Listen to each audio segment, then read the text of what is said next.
Good evening. On behalf of the trustees and the Board of Governors of the World Values Network and our dinner co-chairs, Dr. Miriam and Sheldon Adelson and Judy and Michael Steinhardt, I'm delighted to welcome you to the 5th Annual Champions of Jewish Values International Awards Gala.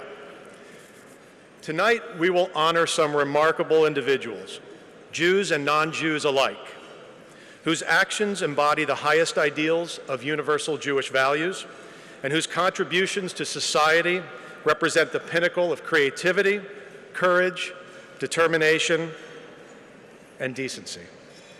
And how fitting it is to be holding this gala on the eve of the celebration of the 50th anniversary of the reunification of Jerusalem, while honoring the memory of Nobel Prize laureate Elie Wiesel, whose life continues to serve as a beacon of light for the Jewish people. With my term as chair of the Board of Trustees of the World Values Network coming to a close, I can't help but reflect on the profound impact this organization has had in areas ranging from the government's stance on foreign policy and global humanitarian issues to the importance of tolerance and respect among disparate voices here at home. When I look at the work we do, from our full-page ads in the New York Times, the Washington Post, and other publications, to our vast social media outreach with over 1 million followers on Facebook and 250,000 on Twitter, to our events that attract thousands of people on a regular basis, and our global leadership series that provides intimate access to world-renowned scholars and residents, to our weekly Shabbat dinners that gather thought leaders in fields like journalism, business, politics, and the arts to share the beauty of the Jewish Sabbath. I know we're making a difference. And then, of course, there are the publications, the books we publish, like The Israel Warrior, which is now part of a high school curriculum for students to use as an anti-BDS manual, and the hundreds of articles that are published everywhere from the Wall Street Journal to the Jerusalem Post to the Huffington Post on a weekly basis. And I must add that we do all of this with a very small but incredibly dedicated staff.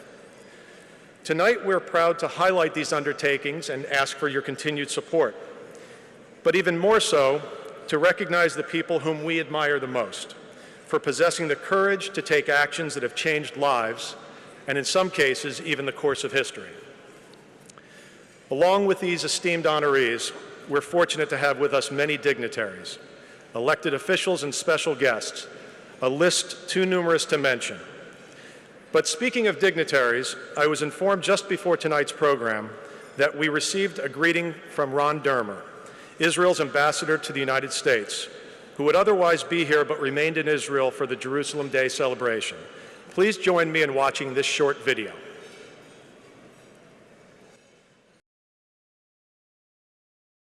Congratulations, Shmuley, on another wonderful event for the World Values Network, another wonderful gala evening. I'm sorry I couldn't be there tonight. I know Israel is well represented with our UN Ambassador, Danny Danon, our Consul General in New York, Danny Dayan, with Uri Ariel, all the way from Israel. But unfortunately and fortunately, I get to be in Jerusalem celebrating the 50th anniversary. And also, we're expecting a visitor tomorrow, a certain senior official. You may have heard of him, President Donald Trump. I was hoping to be there tonight to commend you first and foremost for honoring the life and legacy of Elie Wiesel. He was a soft-spoken man, but a towering moral giant of the Jewish people. And his legacy is not just about his words that he spoke, words that he wrote. It was also about so many people who he inspired. I also was looking forward to giving an award to President Paul Kagame of Rwanda, and to thank him for his leadership, for his moral leadership, and for his friendship with the Jewish people, a friendship that is deeply appreciated and that we hope, that Israel hopes, will be a harbinger of new relations between Israel and many, many African countries. So Shmuley, thank you once again for all the work that you do on behalf of the Jewish people and the Jewish state. And if we could just get you to get out of your shell, if we could get you occasionally to go into the limelight, I think the sky's the limit for you and the organization. But thank you and have a wonderful evening.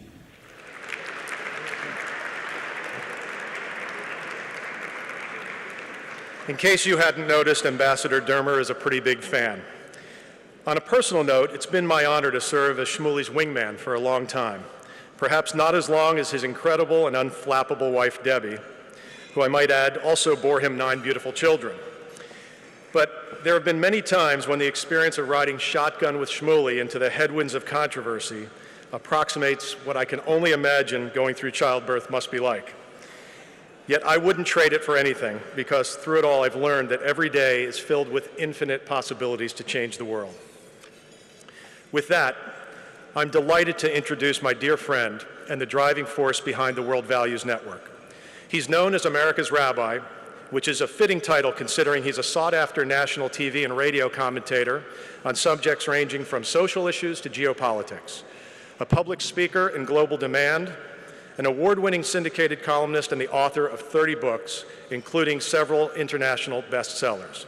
It's hard to find an area of our culture on which he hasn't had an impact. He's truly one of our generation's fiercest defenders of Israel and most outspoken advocates on causes that are important to the Jewish people. All I can say is we're lucky to have him on our side. Ladies and gentlemen, Rabbi Shmuley Boteach.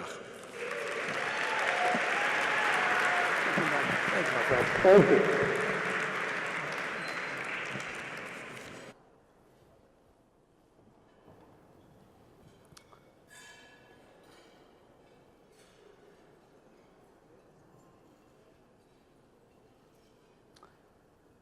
Good evening, ladies and gentlemen. I was about to say that this organization discriminates against short people until I remembered that I was supposed to head this organization.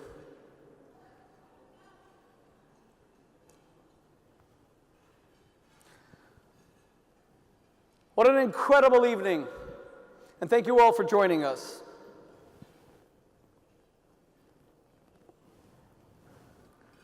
It was about a year ago.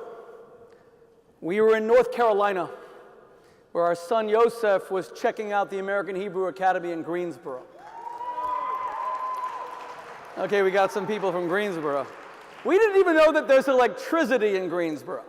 We didn't know there were people in Greensboro. In fact, this is the sum total of the entire population of Greensboro. And it was the 1st of July, and we expected to spend a 4th of July weekend there, when suddenly, my very dear friend, and someone I love very much, Elisha Wiesel, called me and said to me, Shmuley, if you want to see my father, then maybe it's a good idea to come to New York. And knowing that Elie Wiesel was not well, I told my wife we would cancel our plans for that Shabbat on the 4th of July, and we started a journey to try to make it back Friday before sunset so that I could enjoy the privilege that Elisha had extended to me, along with Marion, of seeing Elie Wiesel. And I knew that if we didn't make it, I would regret it for the rest of my life. And Google Maps showed us that on a drive that long, we were going to get home at 9:30, and the Sabbath came in at 8:31, and my daughter Shana was driving one car, and my wife Debbie was driving another car. It was 4th of July traffic, and we were weaving in between lanes. I'm driving Shana crazy. We cannot miss the Shabbat deadline. And there was a bottleneck on the Lincoln Tunnel.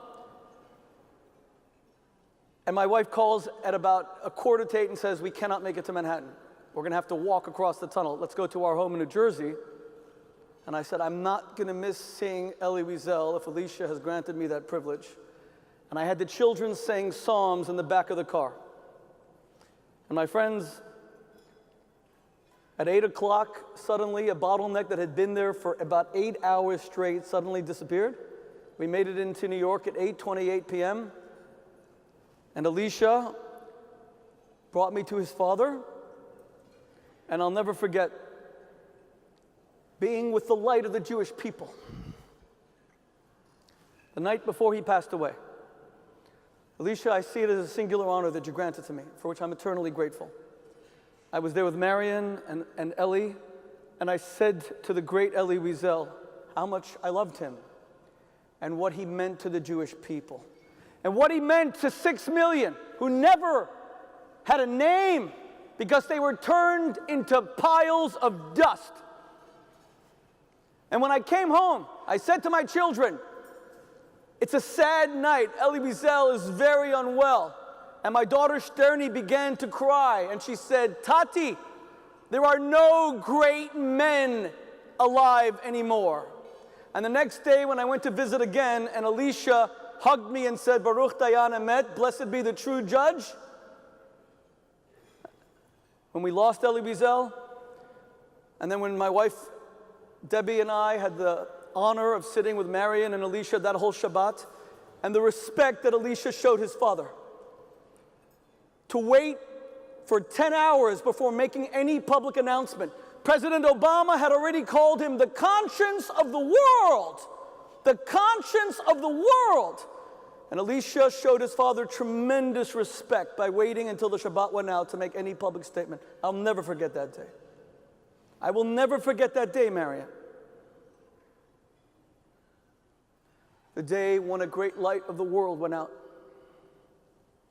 And I thought about my daughter's words, there are no great men.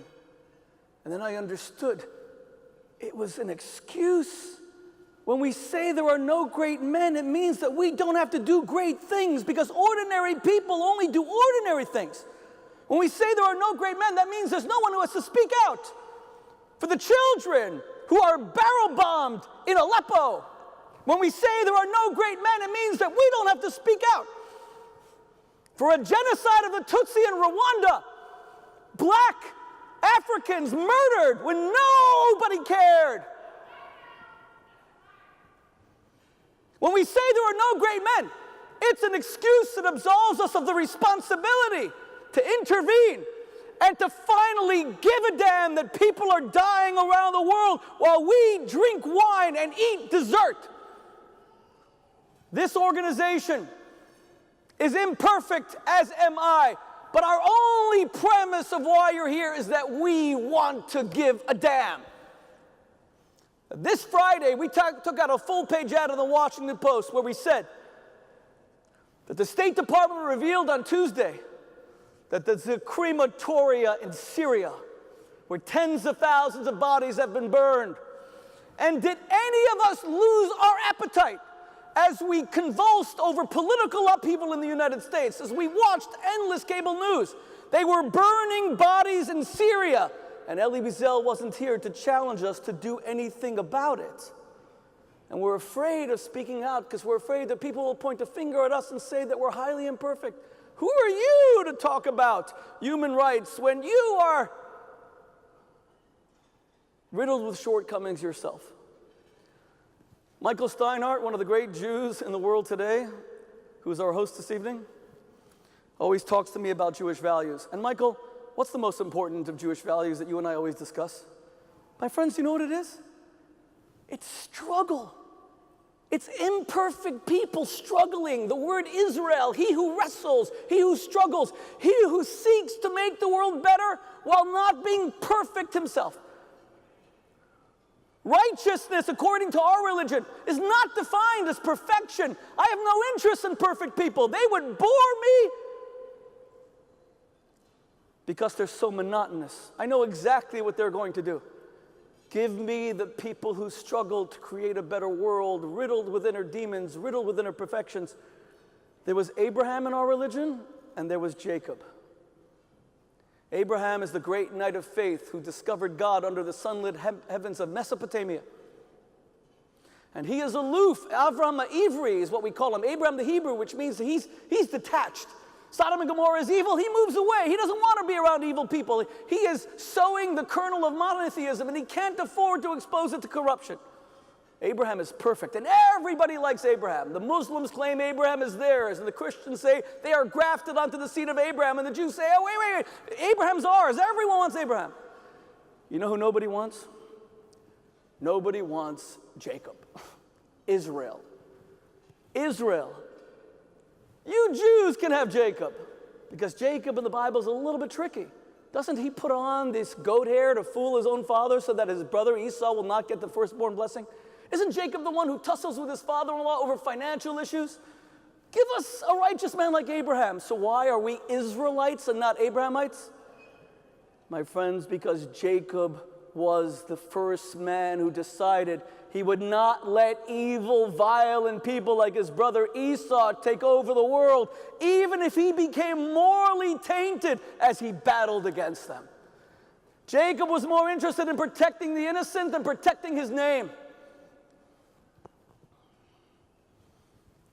Mr. President, it was 1994. You were the head of the Rwandan Patriotic Front. And a peace deal had been worked out in an attempt at power sharing. And then suddenly, the slaughter began. I met so many of the survivors. Tutsi men, women, and children. Like at the Gahoza Shalom dinner, and I hope that Seth Marin is here, heroes in Rwanda who built a youth village. I've met the survivors. Mr. President, the violence broke out, and they were hacking Tutsis to death, and moderate Hutus. They were hacking Tutsis to death. They were hacking them to death. And the United Nations had peacekeeping forces. They're not controversial. And then they withdrew the peacekeeping forces. And Romeo Dallaire, the commander, decided he's going to at least stay there to protect the UN safe zones. But there were no safe zones. And one man decided that he would fight for his people, that he would launch a battle. And you said one thing over and over again, Mr. President, when you were told, keep the peace, be Abraham, don't be controversial, stop exposing your name, peace. And your response was, not until the killing stops. Not until the killing stops. Not until the killing stops. Because it's not normal to have a country where rivers are dammed by human bodies. Because it's not normal for me to meet someone 18 years later, a woman, I'm there with my wife Debbie, and Debbie's trying to hug her, and she recoils. And we said, what's wrong? And she said, and the person from who's escorting us to meet her says, she doesn't mean to be unhospitable. She had a baby, and she had a husband. And the genocidaires came in, and after shooting her husband, they took her baby and smashed its skull against a wall, and then she was raped by 18 men, so she can't hug anyone. She has lost the capacity to be touched by human kindness, the most human thing of all. And Mr. President, you said you will continue to fight until the killing stops. And I honor you for that, Mr. President. I honor you for protecting your people. I honor you for protecting your country.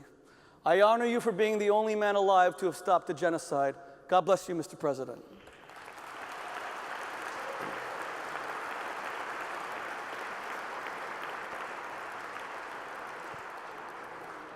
There were three responses to the Holocaust. One was Adam Chernyakov, the head of the Jewish Council in the Warsaw Ghetto, where Alicia and I just visited with the March of the Living. And they told him on the 22nd of July, 1943, that they would begin deporting the 300,000 people from the ghetto. The next day, 23rd July, 1943, 4 p.m., Chernyakov takes a cyanide capsule. He kills himself because he won't be the one to deport his people. The first response to the Holocaust is suicide, death. Across from him at the Lodz Ghetto, Mordechai Chaim Rumkowski saved 90,000 Jews originally by building giant factories. But when the Nazis said to him that you have to deport 20,000 children, he gave the most diabolical speech, Jewish speech, of the entire Holocaust. It lives in infamy till today. My daughter Shana is the one who taught me about it. He got up in front of the Lodz Ghetto and he said, say it with me, give me your children. Turn your children over. The second response,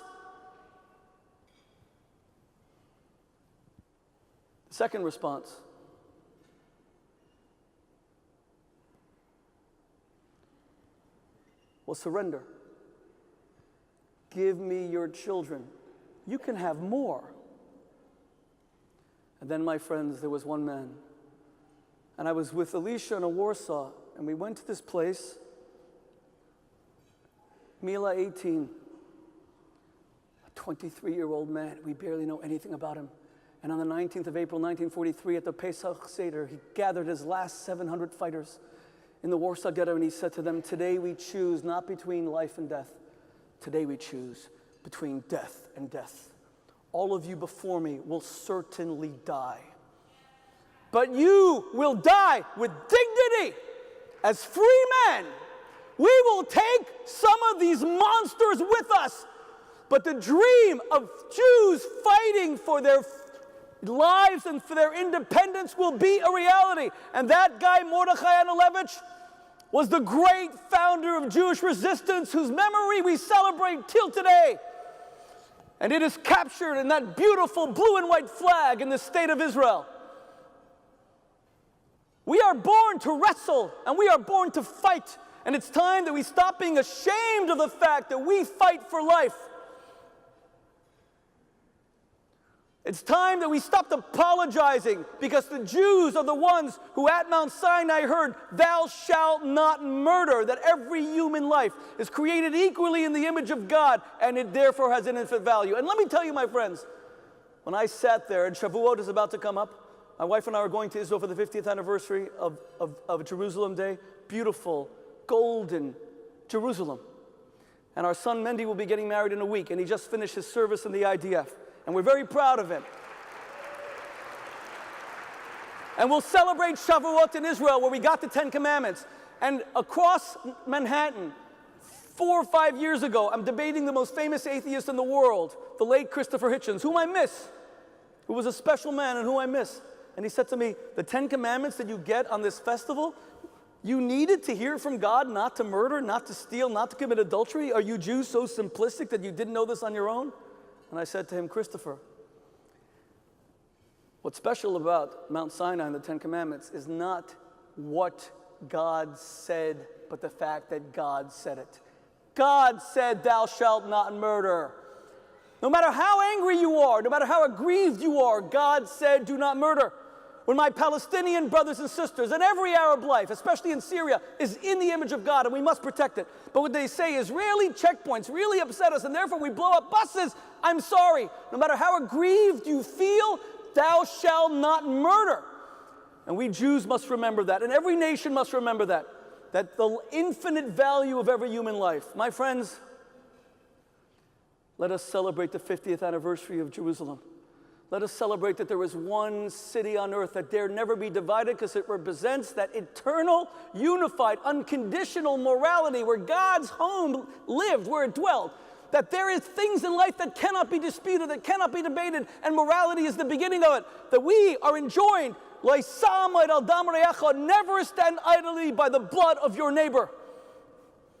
Mr. President, after the loss of Elie Wiesel, you are the last man standing when it comes to the names of international genocide. You're the only one to have stopped it. We need to hear your voice, Mr. President. We need to hear your voice about Syria. I understand that I'm a naive rabbi. I'm not a head of state. I can't imagine the weight of responsibility that you carry. I don't understand the alliances and the international relationships and the UN. I don't understand it. I'm naive. But I know, Mr. President, we need your voice. You have the credibility to speak out against the mass murder and the mass slaughter that continues to haunt this world, because you know when your people died, nobody cared. And you stopped it, and now we have to stop it everywhere. Which leads me finally to Alicia. My friends, I'm going to speak to you humbly, and I really have to end. Elie Wiesel was a great man. But he was a great man because he could raise someone like Alicia. You have given your father's memory such incredible pride. You're one of the most moral men that I know. You're one of the finest men that I know. One of the finest husbands, one of the finest fathers. The fact that you could choose someone as warm and loving as Lynn just proves what your values are. And you said the last Kaddish for your father tonight in front of all of us. That great statement. Yiskadal v'yiskada shmei Rabbah. May the greatness of God always go higher and higher. that even when he leaves the world dark, even when he allows mass murder, Holocaust, genocides, we still praise him.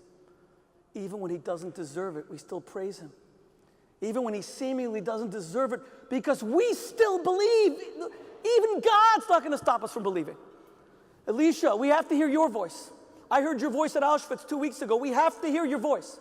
You can't think that you're not up to the task. And you can't think that your father, that was his job and yours job is different. You are the owner of this legacy, and we have to hear your voice. And sometimes you're going to get pushback, and you'll suddenly be controversial, and you'll say things that anger people because it's easier not to make waves. But we have to hear your voice. My friends, in the final analysis, when I was just a little boy, one great man taught me that as an ordinary person, I could still make a difference. His name was the Lubavitcher Rebbe, and at my bar mitzvah, he invited me for a personal blessing. And I looked him in the eye, and I saw in his beautiful blue eyes an infinite sea of kindness, and he said to me, you must grow, and you will grow to be a source of inspiration, light, joy, and nachas to your school, your family, the Jewish people, and the world. Who says that to a 13-year-old? Elisha, you should grow to be a source of inspiration, joy, light, and nachas.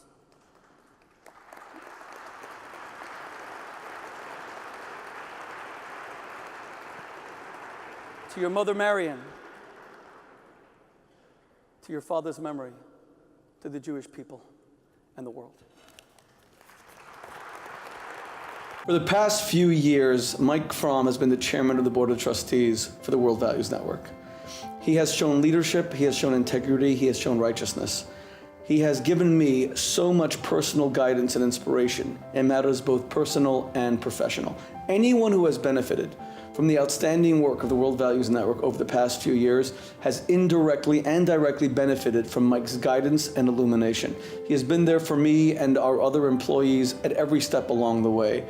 Not been there for us. He's an extraordinary human being, a man of righteousness, a man of inspiration, totally dedicated to the Jewish future, totally dedicated to human rights and human values. Mike is the great guiding light behind all of our work. And Mike, we love you, we're grateful to you, and God bless you. We're going to step things up. Ladies and gentlemen, Mike Fromm, our chairman, we're presenting him the special award for service and community leadership. And this is the first time in your life you've ever been late.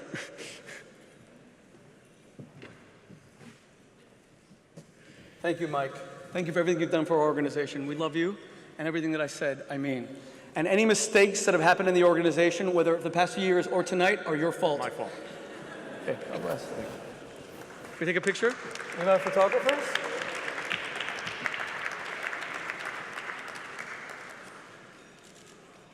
Okay. Thank you.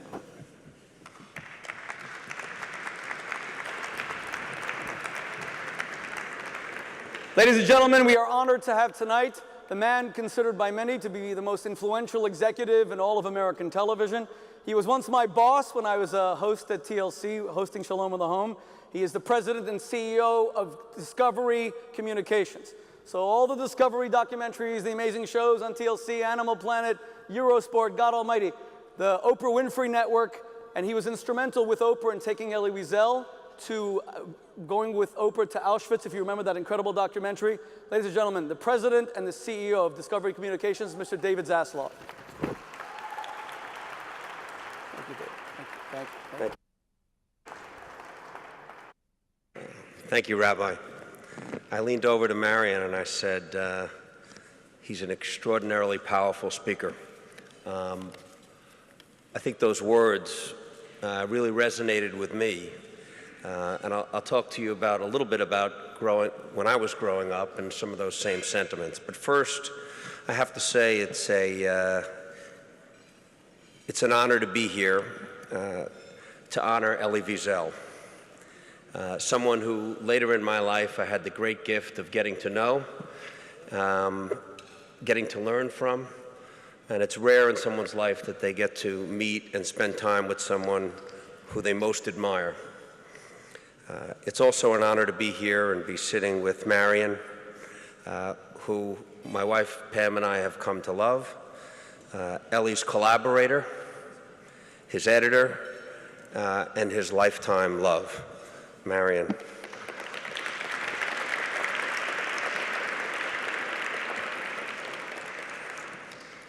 You know, my story is similar, I think, to many of us here, and we're the lucky ones. I grew up in Brooklyn, in Rockland County. My family was from Eastern Europe, mostly from Warsaw. Most of my family got out, some didn't. My grandma Ina's favorite cousin was a doctor in the Warsaw Ghetto. She did have an opportunity to leave, and she decided that she wanted to stay, and she died as a martyr in the Warsaw Ghetto. And so many of us here lost so many. I feel very lucky because most of my family came with nothing, like most of your families, and tried to build a life in this great country. And growing up, I heard from my rabbi, I heard from my parents, I heard from my grandparents this mantra, never again. And as a Jew growing up in the 60s, never again, it really had strong meaning. As Rabbi Shmuley was talking about, what it meant was people stood by in Europe and looked the other way. And America for a long time stood and looked the other way. And never again meant that we had a special obligation. Never again would we as a people stand by when any ethnic group, any religion was being persecuted. And the truth is that it was a great mantra, but we as a people, we never achieved it. Ellie achieved it for us. He believed in it. He lived it every day. For him, he was on a quest to fight hate. That very concept that we grew up with, that made us feel special. We were the lucky ones that made it here. And never again meant that we were going to stand up for everyone. But we didn't. We did a lot, but we didn't. And the person that did was Ellie. When I was 12 years old, I read Night. And in reading it, and I wasn't a big reader, I heard Ellie's voice, and I felt like he was speaking to me. And I think everybody felt like Ellie was speaking to them. That was his magic. He had a quiet voice, and the whole world listened. He made all of us want to do better. He made all of us want to be better. And we need that voice now, that voice against hate. You know, we're in this very precarious moment. And if you look at Europe, it's been 15 years of zero GDP growth, zero. Youth unemployment is between 25 and 30%. And wages, real wages over the last 15 years are down. In the US, it's been 10 years of very small GDP growth, significant unemployment, and wages here in this country down. The last time we saw this situation was from 1925 to 1940. And we know how that ended. It's something that Ellie and Mary and I talked about a lot over the last few years, over dinners that Pam and I cherished. But it's more important than ever that we hear strong voices. Probably the most important voice for us to hear right now, which we heard 2 weeks ago around the world, was Alicia's voice. And that voice is now being heard.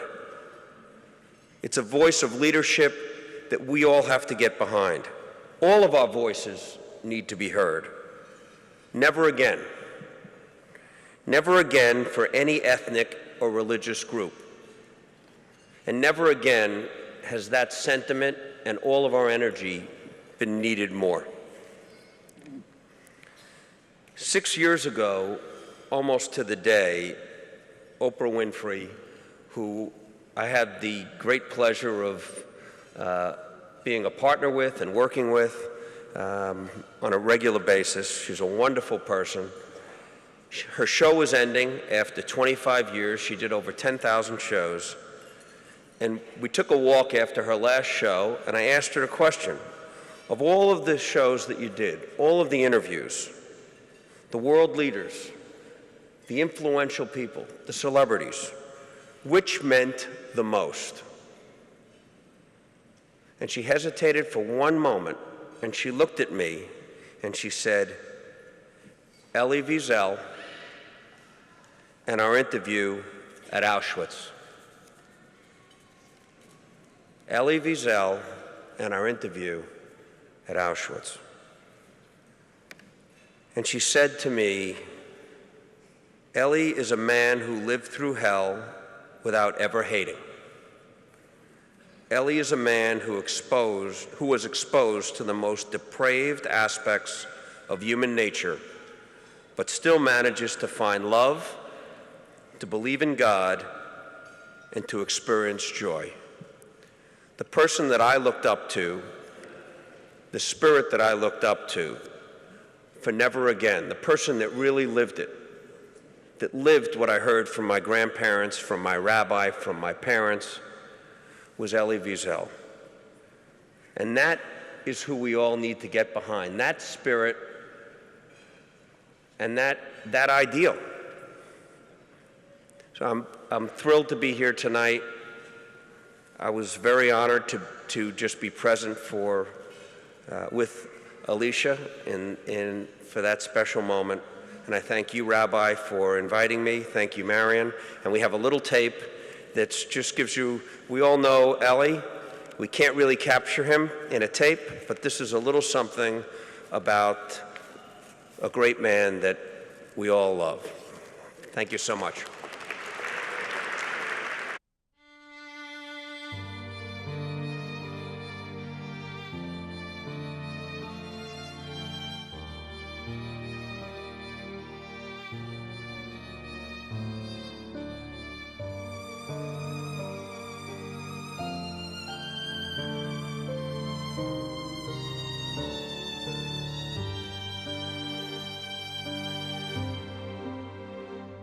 My good friends, we never try to tell the tale to make people weep. It's too easy. We didn't want pity. If we decided to tell the tale, it is because we wanted the world to be a better world. Just a better world. Born in Sighet, Romania in 1928, Elie Wiesel was only 15 when he and his family were deported to the Auschwitz death camp. Upon arrival, 90% of those brought in, including Wiesel's mother Sarah and sister Sephora, were murdered in the gas chambers, while Elie and his father Shlomo were confined to forced labor. After being transferred to Buchenwald, Wiesel's father would die just 3 months before the liberation by American forces in April of 1945.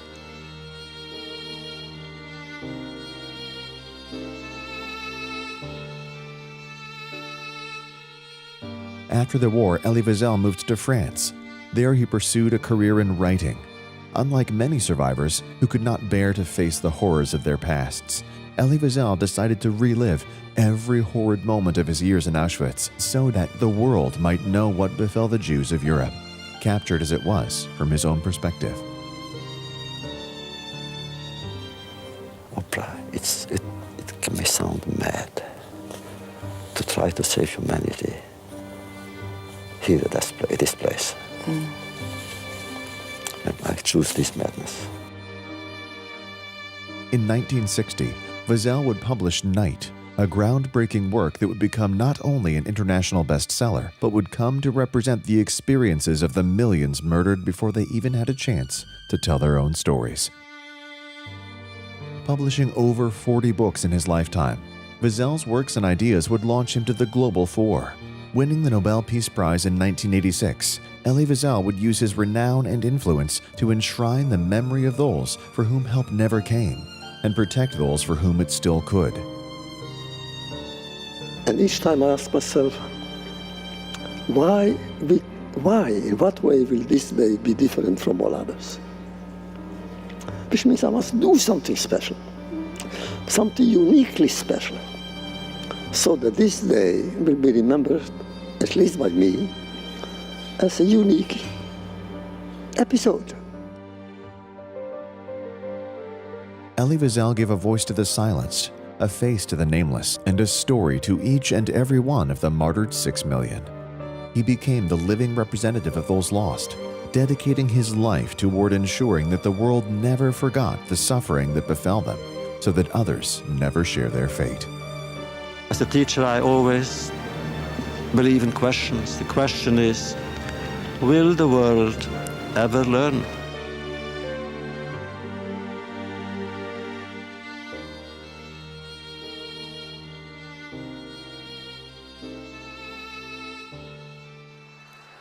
Ladies and gentlemen, the only son of Elie and Marion Wiesel, who said the last Kaddish for his father tonight, and who gave an incredible speech at Auschwitz in front of not just 12,000 youth, but 20 European Union education ministers. And you all saw the half-page feature on Elisha in the New York Times about 10 days ago. Ladies and gentlemen, Elisha Wiesel.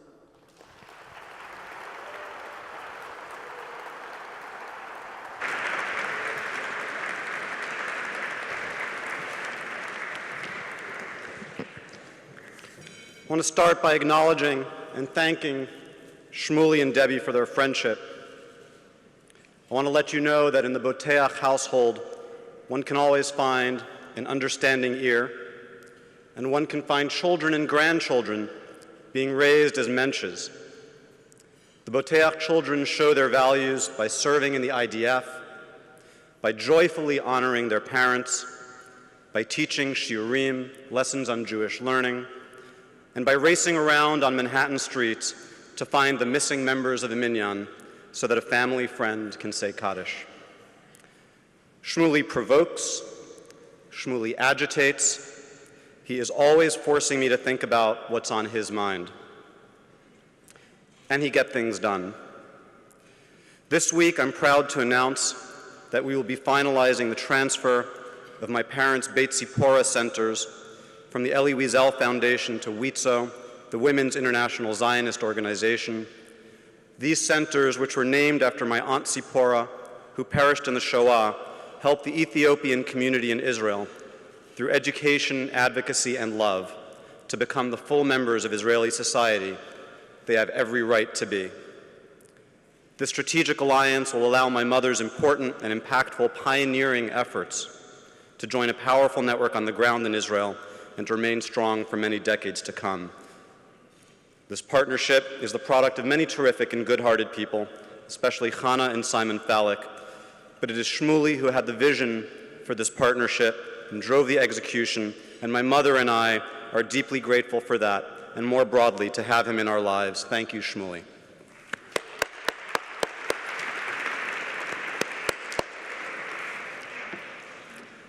Now, before I talk to you about our honorees tonight for the first Elie Wiesel Award at the World Values Network, before I talk to you about Matthew or Derek, I need to talk to you about my father, and I need to tell you a story. There was a time when I could not see clearly what I had in my father. It doesn't matter why. I loved him, but I saw his quiet voice as weakness, not strength. I did not want to be like him, so I felt, so I said, and so I acted. And it was at this time, when I had never been more distant from my father, when I had wanted nothing more than to be free of my family's history and its weight, that the Lubavitcher Rebbe gave my father a blessing. One day, the Rebbe said, "You will be proud of your son. He will be proud of you, and then you will both be proud of me." I just want to say that I grow prouder of my father with the passage of each and every day. And I hope that the Rebbe and my father are carrying on their grand philosophical discussions and enjoying each other's company up above. Now let me tell you about my father as I see him now. My father was a builder of bridges across generations. Through his love, reaching both forward and backward through time, I feel connected not only to him, but to my grandparents as well. He was a builder of bridges across cultures and faiths. He taught and learned from Hindu and Muslim students. He broke bread with cardinals and atheists. He valued friendship as an ideal above all others. He had a way of seeing the best in people that brought their better natures to the surface. And he pursued his friendships from a position of inner strength and confidence derived from knowing where he came from. Throughout his entire life, he worked with a picture of his childhood home in Siget above his desk. I want to talk to you tonight about these themes, of the things that connect and separate fathers and sons, of the bridges to friendship and the spaces they must cross, and of seeing through to the best in people. And I want to talk to you about my father's voice, which could thunder for justice in front of world leaders, but could also, in its quietness, cause even his most skeptical adversary to lean in and listen carefully.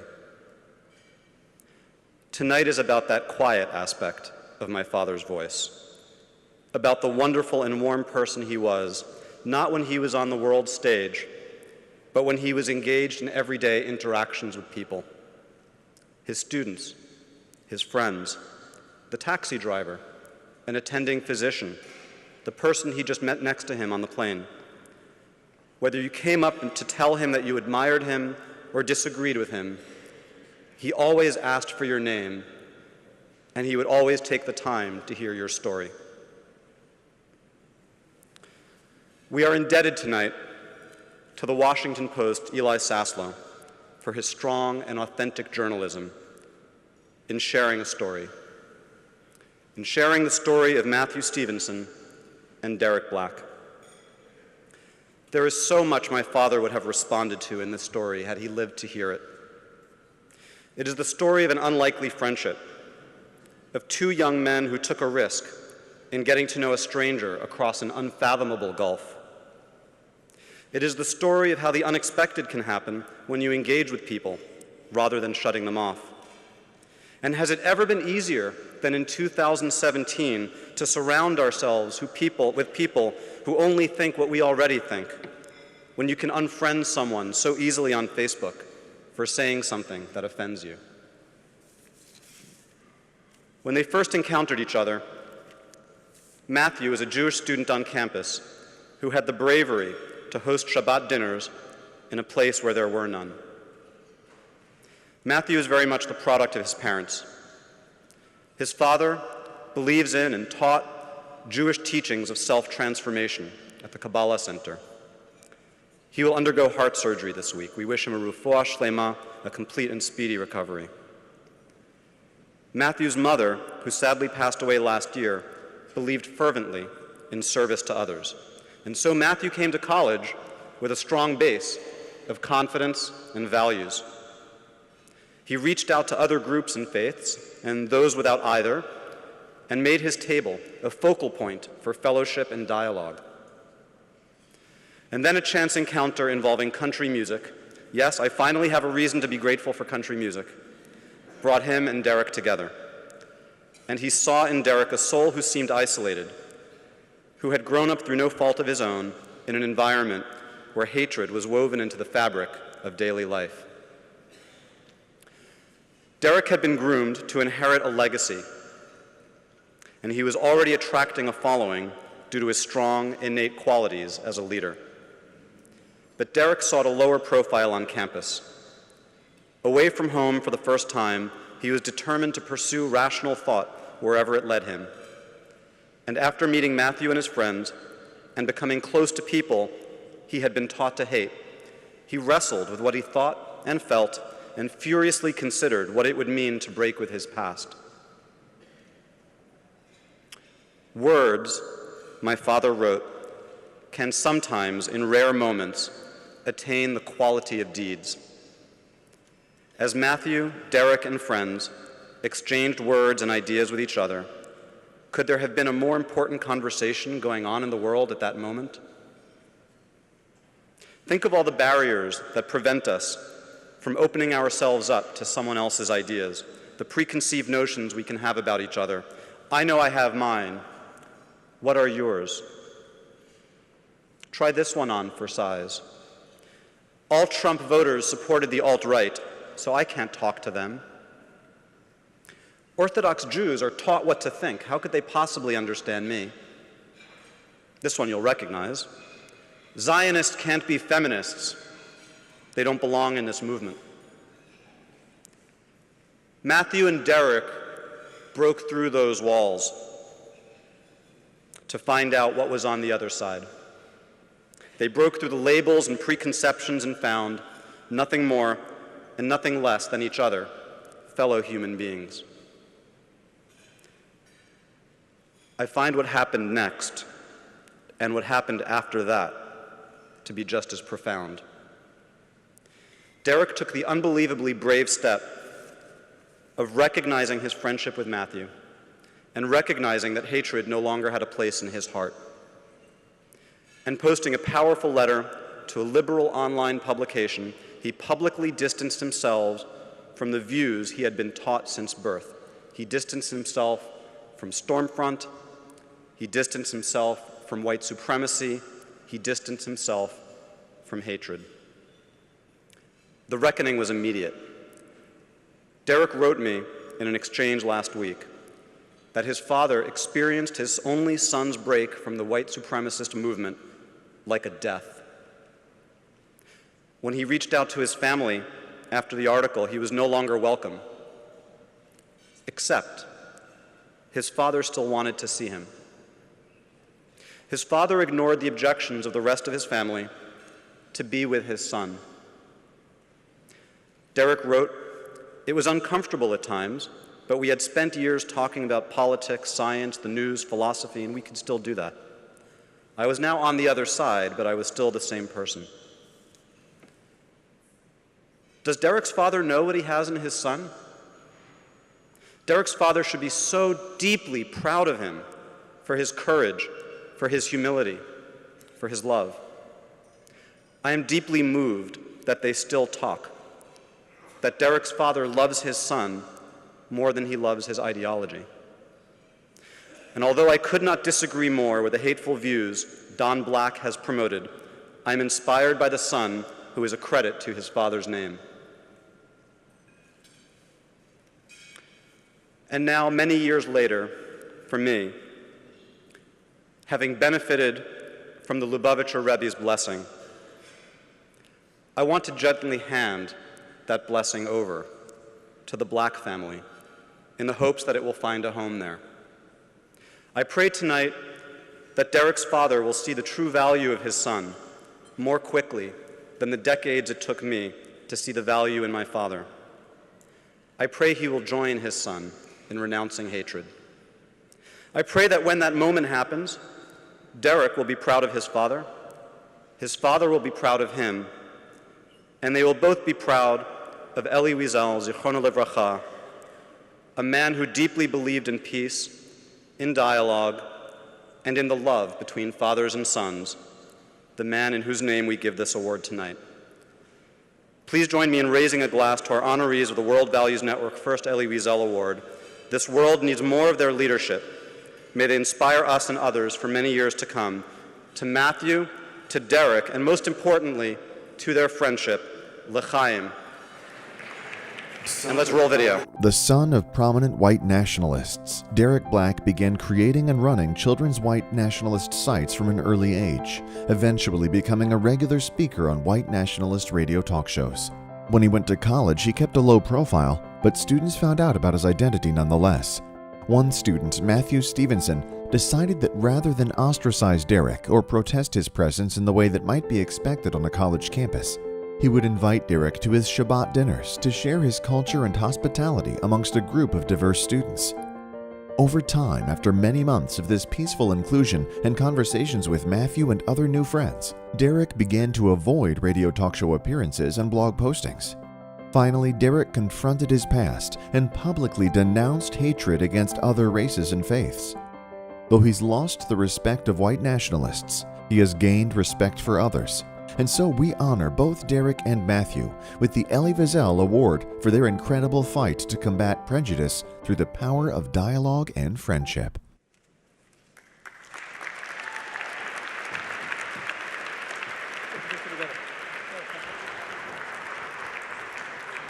Derek, come take a picture. Yeah.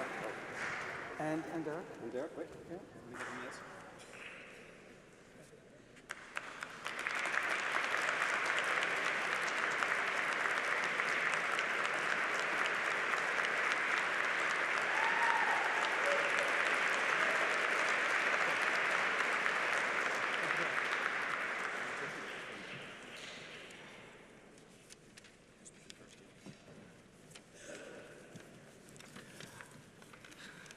Good evening, ladies and gentlemen, and thank you so much to Alicia and to all of you for the recognition that you're giving me tonight.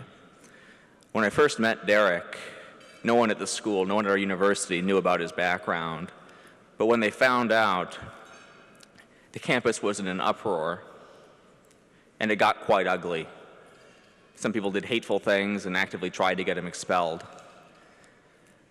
At the time, my good friend and fellow student Moshe Ash and I had started hosting Shabbat dinners every Friday in my dorm room for people of any background and any religion who were interested in attending. And we talked about the treatment that Derek had been receiving and decided to invite him to one of those Shabbat dinners, not to ambush him, but to allow him to form human connections and to see firsthand the people and the things that his ideology despised. In fact, we agreed it would be best not to bring up white nationalism at all. I felt and have since confirmed that had I tried to immediately argue about the rightness or wrongness of his views, that Derek would have gone on the defensive and never come back. So even though he came back week after week, we never directly discussed his racial views. And when he went off to grad school, I didn't know if those views had changed at all. However, he soon renounced the ideology he'd spent his whole life promoting, and credits those Shabbat dinners and the resulting friendships, particularly with Allison Gornick, as the spark that invited that change. Both Moshe and Allison are here tonight. I believe the story teaches two valuable lessons. First, that anyone, no matter what they've done or how entrenched they are in those behaviors, can transform themselves and change their lives. And second, you can respect a person as a human being, even if you don't agree with their views. You can still treat them with human dignity. If each one of us took upon ourselves these individual efforts, I have no doubt that we could change the world. Thank you.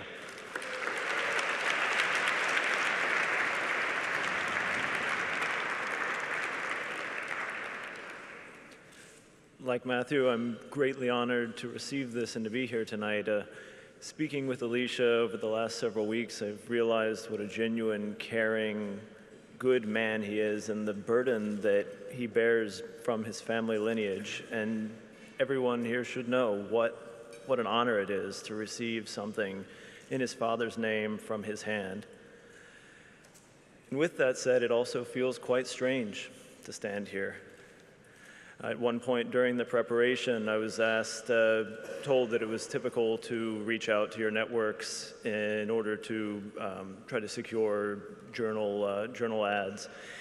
But in my case, most of the people I know would think that we're here promoting the Zionist government, and afterwards we're going to go talk about how to destroy Western culture. And that's really difficult for me. It may be hard to understand, but in many ways, I feel that my actions renouncing white nationalism are consistent with some of the ways and the values that I was raised with. When I was raised, we were supposed to think critically about the flaws in our society and to do whatever we could to fix them, no matter what the consequences were. And I know that my family will disagree, do vociferously. Many don't speak to me. But I hope they understand that it's those values that I continue to strive towards standing here tonight. And those gathered in this room can likely see better than most that dynamics of in-group and out-group and exclusion can take many forms in many different societies, and even the most outwardly civilized places can act in shocking ways when the majority decides who is that outsider. And that definition of an outsider changes constantly. Anyone who observes the ideology that I came from and white nationalism and notes that Jews are considered not white in that ideology will understand that inclusion is very fickle and that the consequences are very high. I spent the first several years after I renounced white nationalism trying to keep as low a profile as I could, to keep my head down, because I thought that the course of history was fine, that I just wanted to forget my past. Then events changed. The author of the article reached out to me a second time after I had told him to go to hell a year before. It was 2016. I thought things were different and that in some ways I was different. So I thank Eli Sasla for writing that article and changing the way that I think about my own past and in some ways the role that I play now in my life. I relate to my own story in a different way, and I hope that it does some good. It's certainly a hard road ahead for all of us, so I thank you very much.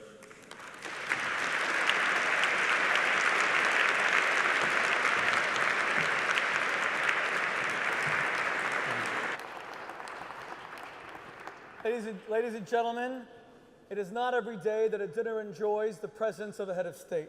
That's especially true when that head of state is one of Israel's foremost friends and the only man alive to have stopped a genocide. We wanted the introduction to President Paul Kagame of Rwanda to be unique. We wanted it to be special. We wanted it to be unforgettable. So before I introduce the world-renowned America's doctor, really the world's doctor, the most famous doctor in the world, who just won the Daytime Emmy for Best Daytime TV Show. Let's hear it for Dr. Mehmet Oz.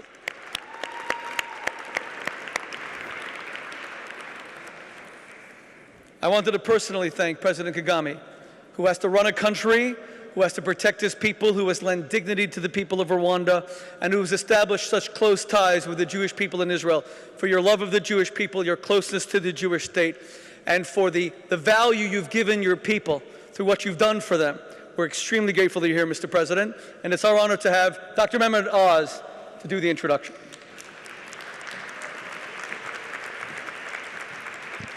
Thank you, Shmuley. I've been to quite a few dinners with Shmuley, Seder dinners, and I'm always impressed at the questions. The answers are interesting as well, but the questions are unique. And Jewish values, of course, always ask quite profoundly that we serve others. And then they go on to say, more you have to ask how than why. So let me speak a bit about President Paul Kagame. He became the president of Rwanda in 2000 in a nation that seemed to have irreconcilable differences. Shmuley touched on some of what was going on during the years preceding that. A nation that had suffered continually for quite a long time. And as Shmuley pointed out, you have become the only known individual who has stopped a genocide. You arrested a crisis, just to make sure everyone's on the same page, in which Hutu extremists had slaughtered 850,000 Tutsi and moderate Hutus. A huge number. The idea of rivers being jammed with 300 dead bodies or more every hour, is one that I read in several different locations, and it was reported to me from a primary source as well. And when the genocide was initiated, there were folks who fought back, many sought to make a difference. And the Rwandan Patriotic Front, led by President Kagame, warned the United Nations that it needed immediately to intervene.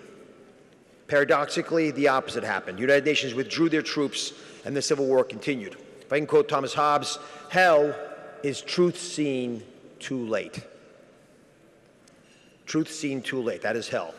While masterfully commanding a depleted army against mightier government forces, General Kagame was forced to heavily recruit from anybody who was out there who was willing to help the survivors and the refugees created by this genocide. 3 months after the genocide broke out, with a resounding military victory, President Kagame broke through, ended the genocide. And my friends, that was the easy part. That was the easy part, because what he had to do next is something that I still don't understand, and I'm going to ask President Kagame to explain to us. How do you keep people from paying back what was done to them? How do you get that woman we heard of earlier, with Debbie and Shmuley, couldn't hug because she lost the capacity to do that, not to take extreme action against the people who killed her 1-year-old and her husband. So Rwanda's emerged as a technological and agricultural hub, unrivaled prosperity that doesn't happen if you don't have solutions. It's become just a touristic destination. There are all kinds of global entrepreneurship indices that have reported Rwanda as being one of the best countries in the continent of Africa to do business. So how do you do that? I'll use words that he has used: dignity, integrity, somehow rising above. He wouldn't trust anybody else to protect his people, turning down opportunities to be protected because he knew they had to do it themselves. He fought aggressively to protect his nation with the people he had. He lobbied for Umuganda. Umuganda is a half-day-a-month mandatory service for public works. Everyone gets together and puts the sewer system back together. Once a month, basically, everyone gets to sit around and talk about race and reconciliation. It's mandatory. It takes a lot of guts to do that. And I asked some of his team that was here, and as they were struggling with great pride to explain why he was impactful, they said because he knows that failure is not an option. He knows that if he sets the standard and is forceful, that people will follow. That's what great leaders do. And here's the reality. People no smarter than you, people not better at this than you, make the rules by which you live. Why not make those rules yourself? He also got pretty comfortable being misunderstood, which I think is true of many great leaders. Why bother correcting all the time? People will see if you keep doing the right thing. Now, I mentioned Thomas Hobbes before, that held his truth seen too late. I think it was true of the Shoah, but it's true of many crises since. Helen Keller, who's Swedenborgian, that's my wife's religion, said that worse than being blind, and remember, Helen Keller was born blind, unable to hear, and therefore couldn't speak, and she learned with great teachers to be able to communicate. She said, worse than being blind is being blessed with sight with no vision. President Kagame, you have great vision, something that is uniquely an attribute that you've been able to share with your countrymen. And you've considered yourself a friend of Israel, a country that I too consider myself a friend of. It's emblematic of so much that we're looking for in the world. Now, last year, President Netanyahu traveled to Uganda to commemorate the 40th anniversary of his late brother Yoni's successfully leading a rescue mission there. There's an intricacy and an intertwining between these two great nations.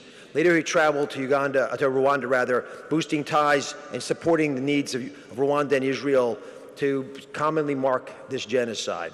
Now, I know firsthand the appreciation that non-Jews, because I am one, can have for Jewish values. So I take immense pride in presenting the Dr. Miriam and Sheldon Adelson Award for Friendship of the Jewish people to the President of Rwanda. And I'll leave with this last phrase, because this is what he demonstrates, that kindness is heard by the deaf and seen by the blind.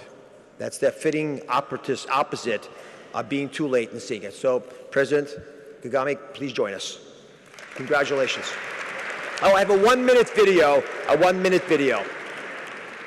President Paul Kagame has been one of the world's foremost fighters against genocide, launching the Rwandan Patriotic Front rebel movement and ending the 1994 genocide in Rwanda that claimed the lives of nearly 1 million people. Then in 2013, the president spoke on a panel, along with Elie Wiesel and Rabbi Shmuley Boteach, about the obligation the strong have to protect the weak throughout the tragedy of genocide. As a champion of peace and promoter of productive relations between Rwanda and Israel and the greater global Jewish community, we are proud to present President Kagame with the prestigious Dr. Miriam and Sheldon G. Adelson Award for Outstanding Friendship with the Jewish people.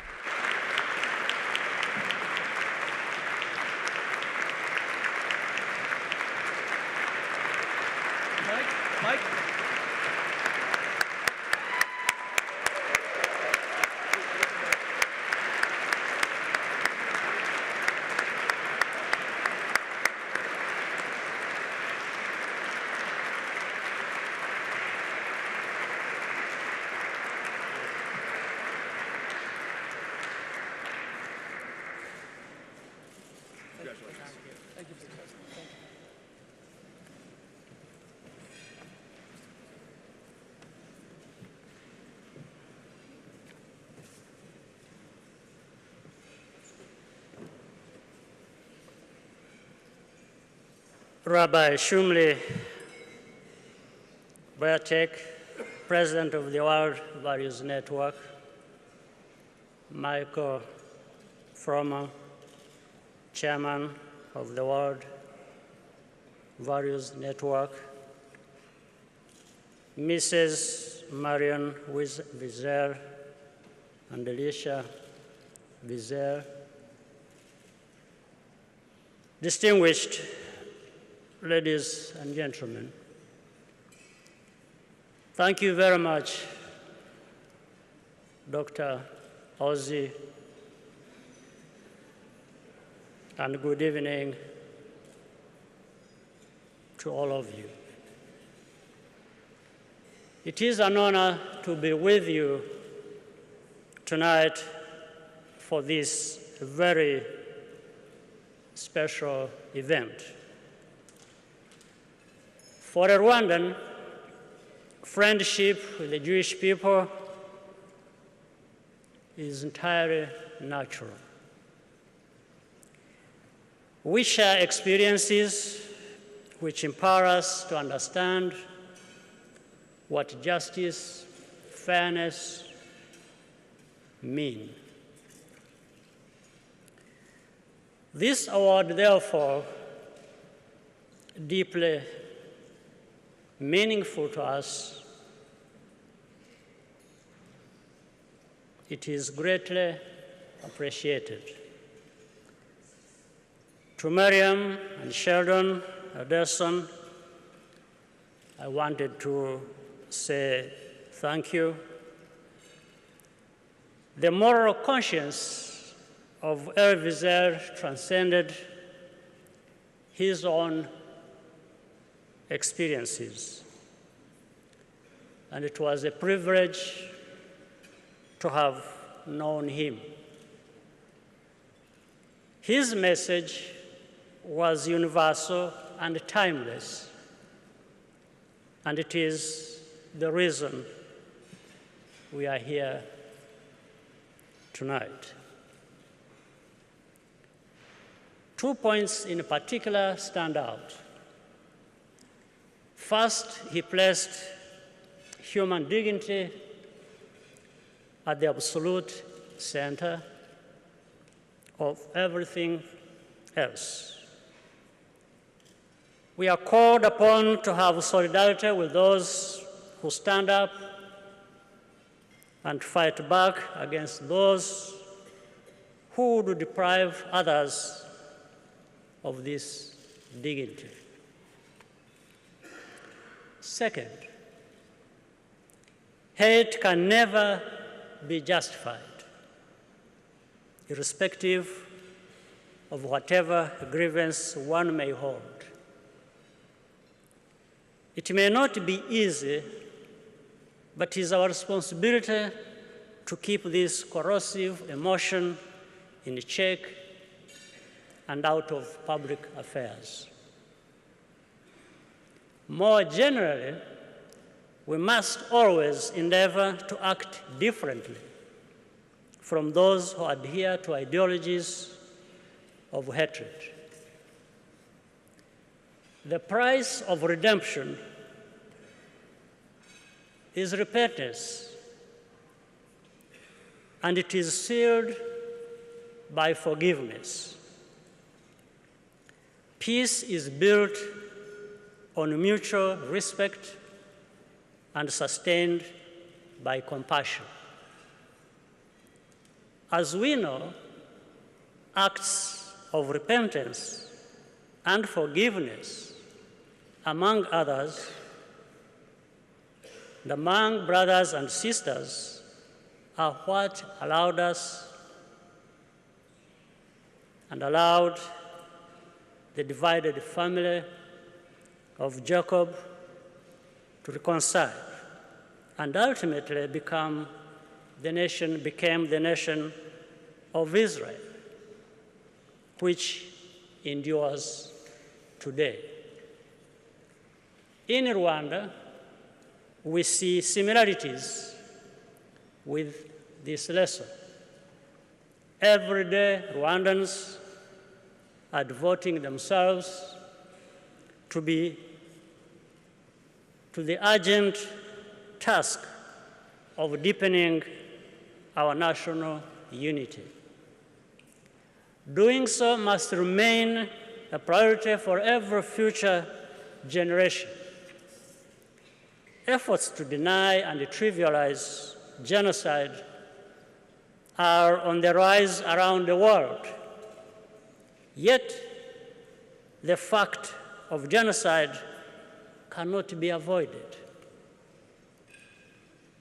We must come together to confront this serious threat and ensure that it does not take root in any society. I would like, therefore, to take this opportunity to commend Rabbi Shumley and the World Values Network for the initiative to establish the International Genocide Center. Thank you.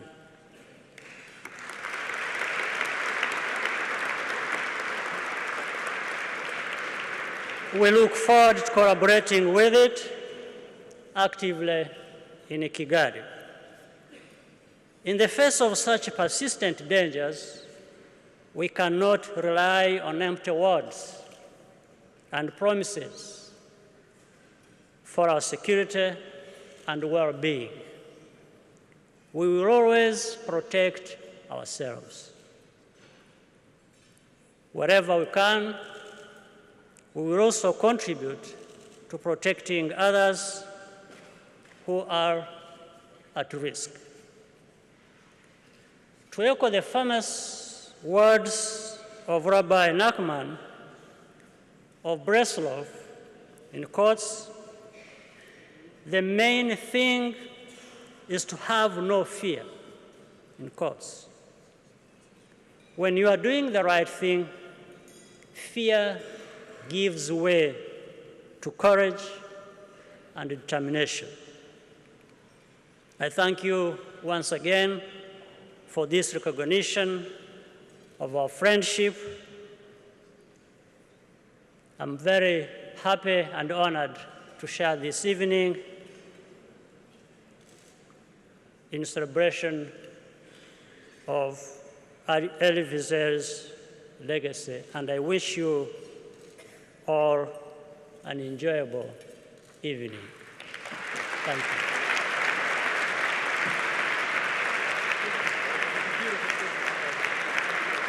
Ladies and gentlemen, please join us as we complete a Torah scroll in memory of the Holocaust, the genocide against the Tutsi of Rwanda, and celebration of the life of Elie Wiesel. Ladies and gentlemen, now is I want to thank President Kagame for those beautiful words about overcoming fear and insisting on the moral imperative of protecting life. We are in celebration of that. We are about to complete the writing of a Torah dedicated. Can I have the mantle, please? This Torah scroll, which is the holiest object in the Jewish religion, it says, dedicated by the World Values Network in memory of the victims of the Holocaust and the genocide against the Tutsi in Rwanda, and in celebration of the life of Elie Wiesel, Eliezer ben Shlomo, and Shlomo was Elie Wiesel's father, and Elisha's named after him, the world's foremost witness to genocide, the 26th of Iyar, which is tonight, exactly 11 months to the death of Elie Wiesel, the last Kaddish.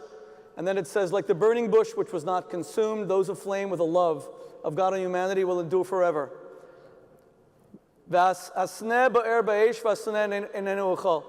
Mr. President, our people were consumed by fire and your people were consumed, but those who burn with the love of God and humanity, they are never consumed, they endure forever.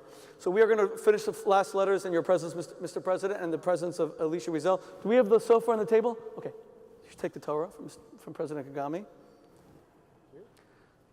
So he's going to do a letter with you, and we're... Just hold on to my hand. Okay, right. So we're all going to hold... The last few letters will be done. We'll hold on to the scribe's hand, and we'll do the last letters, okay? First of all, Mr. President,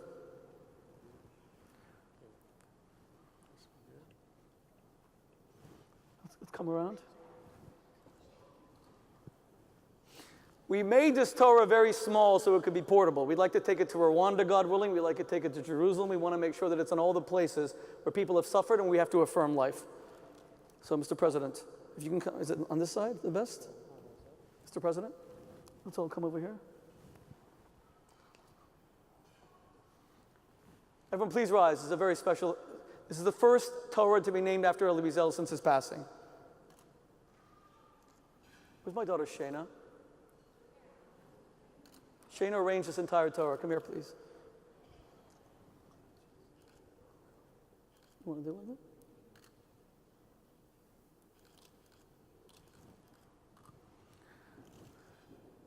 It would be a great honor for us if Marion Wiesel would join us as well, if she'd like to. Can't she? Marion, would you like to join us? Okay. Okay, so let's, Mr. President, so you're going to hold the hand of the scribe and you're going to do it with him, okay?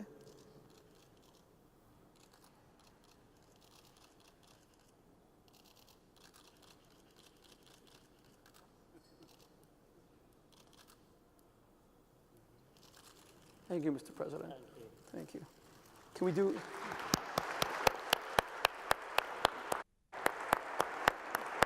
Thank you, Mr. President. Our Torah is a Torah of life, and thank you for everything you've done for life, Mr. President. God bless you, Mr. President.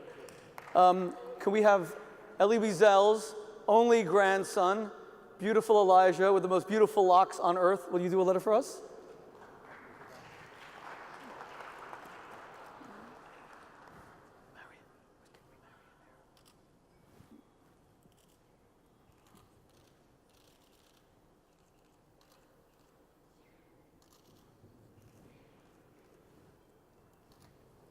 Okay. Thank you, Elijah.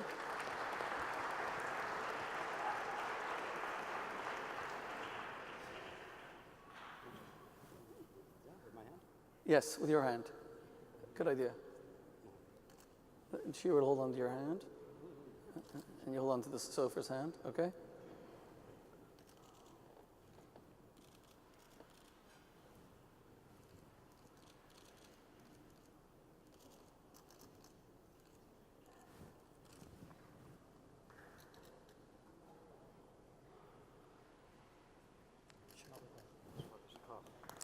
Wait, you're not done.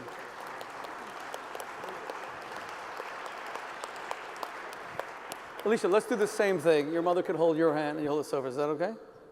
Okay. We want to do everything right? Okay. Mary, you want to hold on to your son's hand?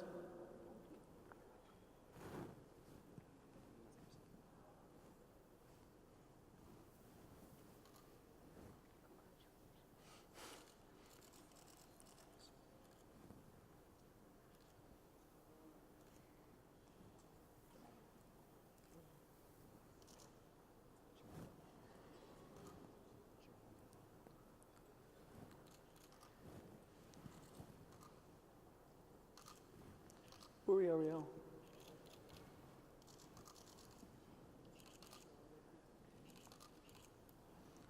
Where's my son Yosef? Where's Yosef and David Chaim? Thank you. Yeah, quick. He does it quick. Real fast, real fast, real fast. The people who bought a letter? Yeah. Yankee Bachman. Yankee Bachman, okay. Where are you? Please come up and write your letter. One more? The same thing with letters? Same thing. How many letters we have?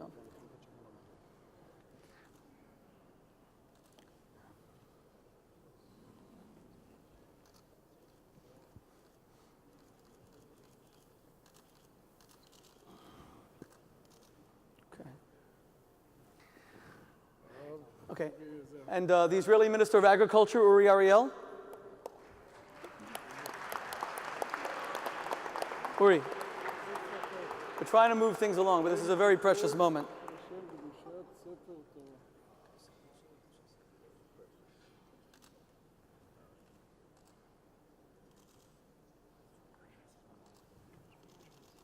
God, are we right?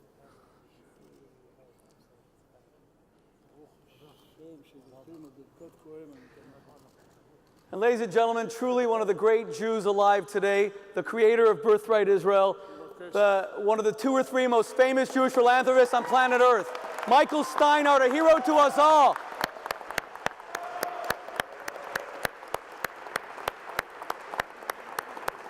Michael. Sata. We need every bracha we can get. Michael.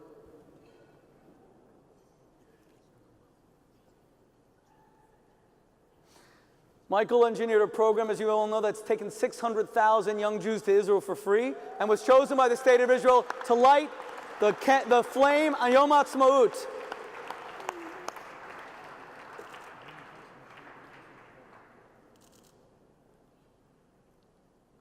Okay, how many letters are left? What?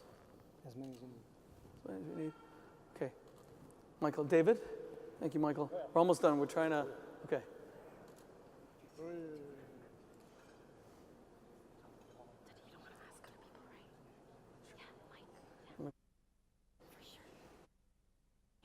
Yeah, tell Jimmy. Jimmy Garson, need you up here to write a letter. Where's Jimmy? Jimmy, please. By the way, we were using the Torah also to try to raise funds to create this anti-genocide center, and we wanted people to participate in the letters, but we're so limited on time now. Because, Mike, go ahead, please.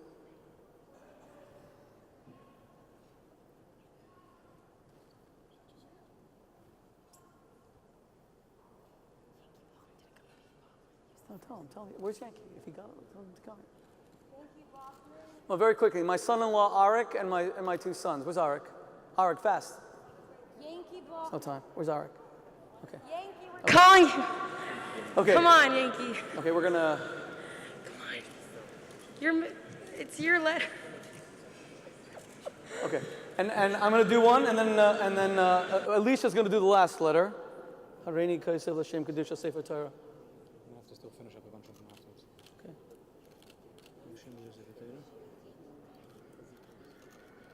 Should I finish the last one? The last word? What? Should I finish the last word? No. I think we'll wait. Okay. Quick. Joseph, fast. You have 1 second. Okay, go ahead. Who?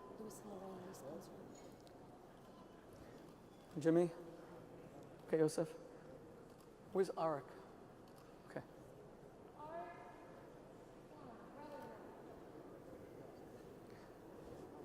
Arash, you got 1 second. A second. We're done. Okay, Jimmy, let's go.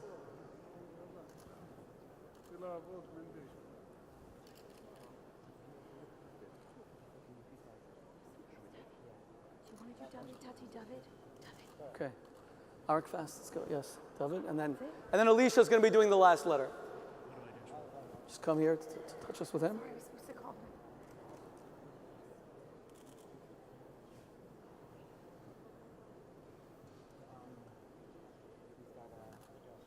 Gosh, that's it. And then Alicia. You say this. Can you make Shechianu? This doesn't work. David. Okay. I'm going to say Shechianu on everyone's behalf. I'm glad our sofa. Sorry. What? Oh, it's like you have to think he didn't want. It's like Raskin. Okay. I want to thank our expert scribe, Rabbi Raskin. Beautiful Torah, look how gorgeous it is. And I'm going to say the blessing. Everyone please say Amen. And Alicia is going to say, we're going to say Shechianu. Okay? And Marion, this Torah should be an everlasting legacy to Eli, God willing. Go fast, because Alicia's got to just do this. Okay. Need a yarmulke. Arash was my student at Oxford. He knows he has to wear a yarmulke. Okay. What should I do? Say it with him. Do it with him. Ready, Kaisa, L'Shem Kedusha Sefer Torah. Say Shechianu as well. Shechianu.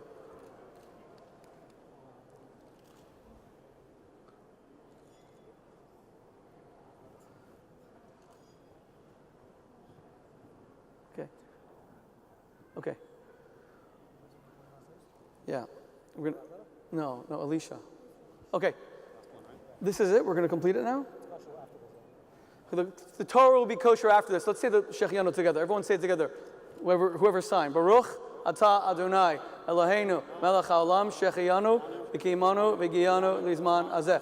And just before you do the last letter, Mr. President, I hope this Torah will be a bond between our two peoples, not through a shared history of tragedy, but through a shared future of promise. And thank you for your friendship to the Jewish people. And I hope that we can always have a special presence in Rwanda with the Jewish people and the people of Rwanda. God bless you, Mr. President. Thank you, Mr. President. Thank you.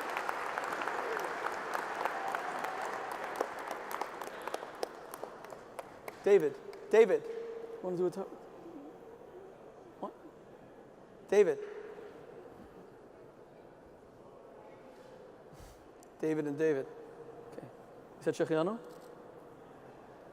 Okay.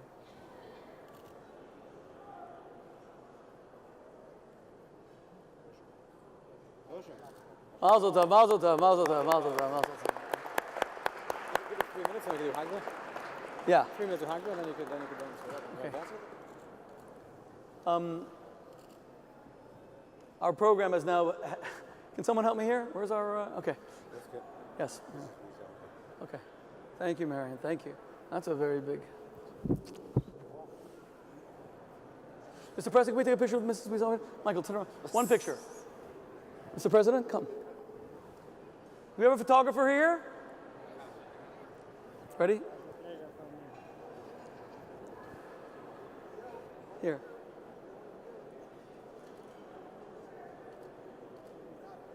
Okay, we're going to feed everybody now? Yes, yes. Last one. Okay. Okay. Okay. Mike?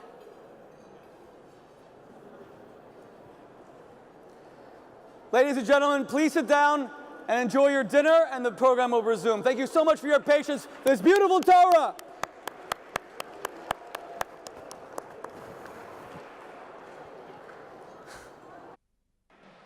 Ladies and gentlemen, please welcome our good friend and CEO of Sterling Risk, David Sterling. Good evening, everybody. When you arrived here, many of you got a link on your cell phones, and I'm going to explain what that's for right now. You heard earlier this evening both Rabbi Shmuley and President Kagame make reference to a genocide center that the World Values Network is working on creating. The Genocide Center is designed to prevent or stop genocides from occurring. It has 4 main components: a PR and notification service. So when a genocide is discovered, the Genocide Center will be making sure that the world knows about it, so there will be no silence. An action and intervention. This will be scholars from the Genocide Center, world scholars, will be contacting world leaders to see what can be done, either through the United Nations or directly, to intervene and stop a genocide. Advisory and lobbying. This again will be the scholars from the Genocide Center going to world leaders and political bodies and trying to help them understand what's going on and what needs to be done. And prevention. Prevention is probably the most important leg. Wherever we see hatred and prejudice raising its head, the Genocide Center will be stepping in. But in order for the Genocide Center to go from dream to reality, we are going to need everybody here to step up, get on your phones, and try to contribute as much as you possibly can. My goal is to put this dinner out of business. If the Genocide Center can be created, and if the Genocide Center is successful, there'll be no need for this dinner any longer.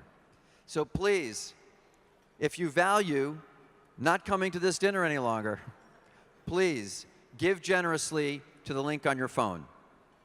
We're gonna do the pedals. People are gonna raise their hands, so I can begin.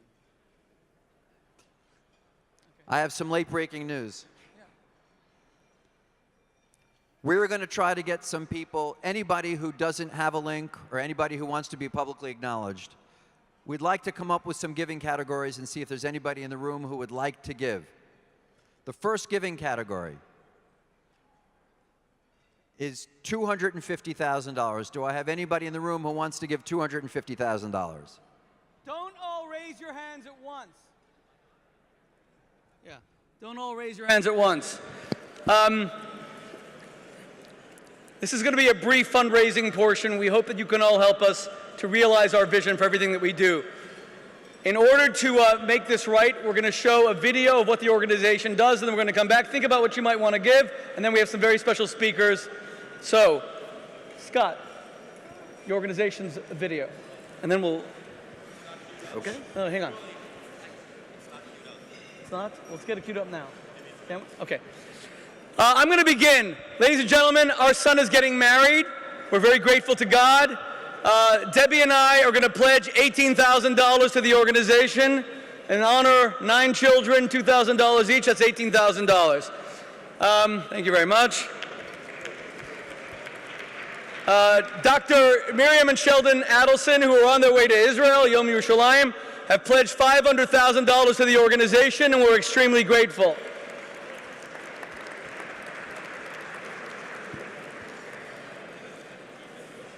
Michael Steinhardt has made a major gift to the organization, which made this entire dinner possible. Michael, thank you very much.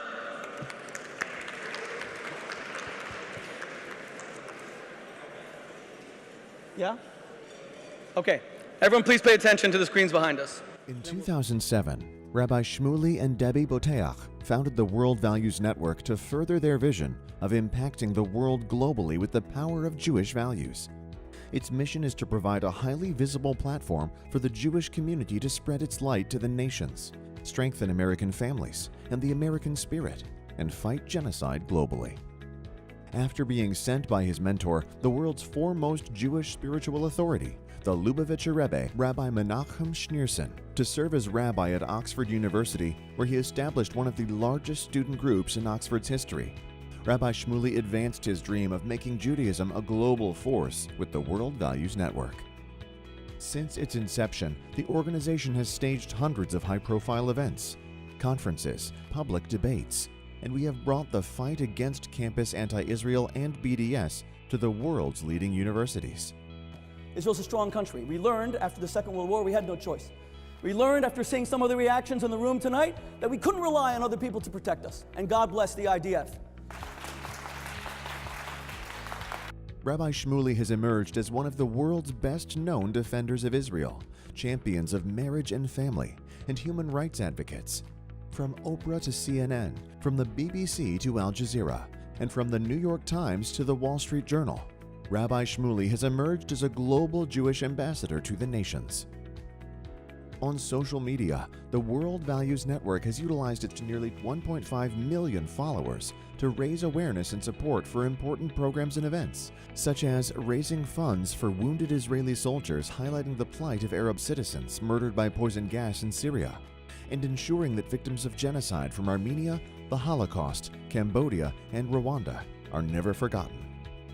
Over the years, we have published dozens of award-winning full-page ads in the New York Times, the Washington Post, and The Guardian, among other leading outlets. With these powerful ads, we have brought truth to the fore of the world's focus. Whether it was telling the world about the atrocities of ISIS and Hamas, the genocidal threats against the Jewish people being leveled by Iran, or the slaughter of gay men and women in the Middle East, we made sure that the truth would receive even more space than did the lies peddled so often by the enemies of Israel and humanity. Some of our most recent ad campaigns included protecting Israel from anti-Semitic condemnations at the UN, all during the annihilation in Aleppo. Another called upon the United States government to fully recognize Jerusalem as Israel's eternal capital by moving the American embassy from the coastal city of Tel Aviv to the very heart of Israel in the holy city of Jerusalem. With a unique focus on the universality of Jewish ideals, the World Values Network is a leading force in the fight against genocide, mass murder, and human rights abuses throughout the world, promoting family, relationships, and personal dignity, and standing up for and promoting the State of Israel, the Middle East's only democracy. And now we announce our boldest initiative yet, the creation of a global anti-genocide center, headquartered in New York with planned offices in Jerusalem and Rwanda, where scholars, experts, and activists will educate the world on genocide and monitor human rights abuses so that never again means never again. We ask for your support in making this dream of a focused and global anti-genocide initiative a reality. We are partners in this great endeavor to make the world brighter, safer, and more blessed. Help us spread the light. Okay. In order to make this easier for you to give to this incredible cause, I'm going to bring up Pat Tully, who is our live auctioneer tonight. The items that you can bid on are going to go, the proceeds are going to go directly to the World Values Network. And anytime during Pat's auction, anybody who's moved to stand up and give money, please do. And all of you at any time can go on the link on your phones and you can give money that way. Pat, please. Thank you very much, David. Yes, as David was saying, this is the dinner where it's rude not to be on your phone. You know what I'm saying here? We want to get some pledges coming through there, so keep the pledging coming, keep the donations coming through the phone, right through the 501 platform, very simple to do. And also, Rabbi Shmuley Botek told me that he had blessed the credit cards and the checkbooks. So on that note, yes, on that note, we can get right into it. And our first item up for bid tonight is a fantastic opportunity. We saw Dr. Oz. He was right here just a few minutes ago.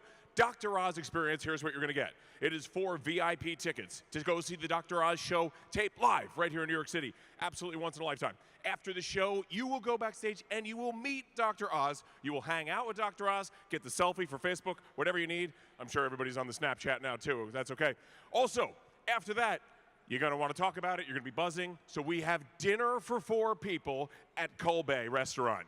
And also, as we saw him here tonight, he was fantastic, and this once-in-a-lifetime opportunity. And of course, this was anonymously donated to us by Dr. Oz. So, on that note, let's get right into it, get the arms going here, and the opening bid for this great package, and if we could bring the lights up just a little bit so we can see all of our generous bidders out there, opening bid for this package, just $2,500 for this package. $2,500 is the opening bid, $2,500 is the bid. $2,500 is the opening bid right now, 2,500 American dollars here, $2,500 is the bid. $25 is the bid right now, $25 is the bid, $2,500 is the bid, opening bid right now. You and Dr. Oz hanging out, a photo with you and Dr. Oz, unbelievable opportunity, once in a lifetime. $2,500 is the opening bid right now, $2,500 is the bid. $2,500. You know what? I know you guys that you're having your dinner, you're enjoying yourself. So let's just get this going here to have some fun, and we'll open the bidding at $1,000. $1,000 is the opening bid. 4 people. 4 people go to meet Dr. Oz. 1,000 is the opening bid right now. 1,000 is the bid. 1,000. There's 1,000 right there. Thank you very much, David. An anonymous bid from David. Thank you so much. 1,000 is the bid there. 1,500 be the next bid. 1,500 be the next bid right now. 1,500. 1,500 right there, sir. Thank you. 2,000. Have you been a bid? You've been a bid. The numbers are going up, unfortunately. Don't look. Yes. 2,000 to you. Is that 2,000 to you, sir? Yes, I thought you were just going, all right, I get it. The numbers are going up. No, it's an actual bid. 2,000 bid, 2,500 to you, sir. 2,500 to you. 2,500 to you. Let's go see our friend right here. How are we? We got some wine coming around to keep the bidding going a little bit more. Sir, how about $2,250? How about that? I just saved you 5. Is that yes? That was a yes. $2,250, David. 2,500 to you. 2,500 to you, David. 2,500. We got 2,250. 2,500 to you. 25 to you. We're going to go come. Let's go and see, David, see how things are going over here. He was so happy. He was going to take you guys. It was going to be a great time. Now everyone's going to be a little bit disappointed they're not going to go. But what do you say about 2,500? You think about that? No. He deserves it there at $2,250. I got it. I understand. So $2,250 is the bid. If I don't see another bid in the room, it's my friend right here at $2,250. Here we're going once. $2,250 right here, going twice. And it is sold right there, sir. Table 15. Thank you. That is how we do it here in New York. Here we go, moving right along, our next item up for bid. Look at this fantastic package we have here. You're enjoying your dinner here tonight, but the most exclusive restaurant reservation in New York City is Rao's. You cannot get a table. If you're Bo Dietl, you can get a table, but that's about it. You cannot get a table to this, so we're bringing the table to you. It is a table for 10 people in your home. Beautiful Rao's dinner. The chef calls you a week beforehand. He says, you want the gabagool? We'll get you the gabagool. You want the shvoyadel for dessert? Don't worry about it. We'll make that happen for you. All of that great food, and of course, we can make this kosher, so no problem there. So it's 10 people. All of the food is included. The chef comes to your house, tells the stories about the legendary Rao's, brings an assistant with him to help clean up everything else. And of course, as I said, this is for 10 people. Opening bid for this great package, Rao's in your home, priceless opportunity, is just $5,000. $5,000 is the opening bid right now. $5,000 is the bid. $5,000 opening bid. Rao's in your house there. $5,000. We can bring the lights up just a little bit so we can see those generous hands. There you go. $5,000 is the bid. $5,500 would be the next bid. I got a $5,000 bid right there. $55,000 would be the next bid. $5,500 would be the next bid right now. Rao's can be kosher. Kosher Rao's in your house for 10 people. $5,000 is the bid there. $5,500. Wave that hand. Scream it out if I don't see it. $5,500 would be the bid. I got a $5,000 bid right there on this side of the room.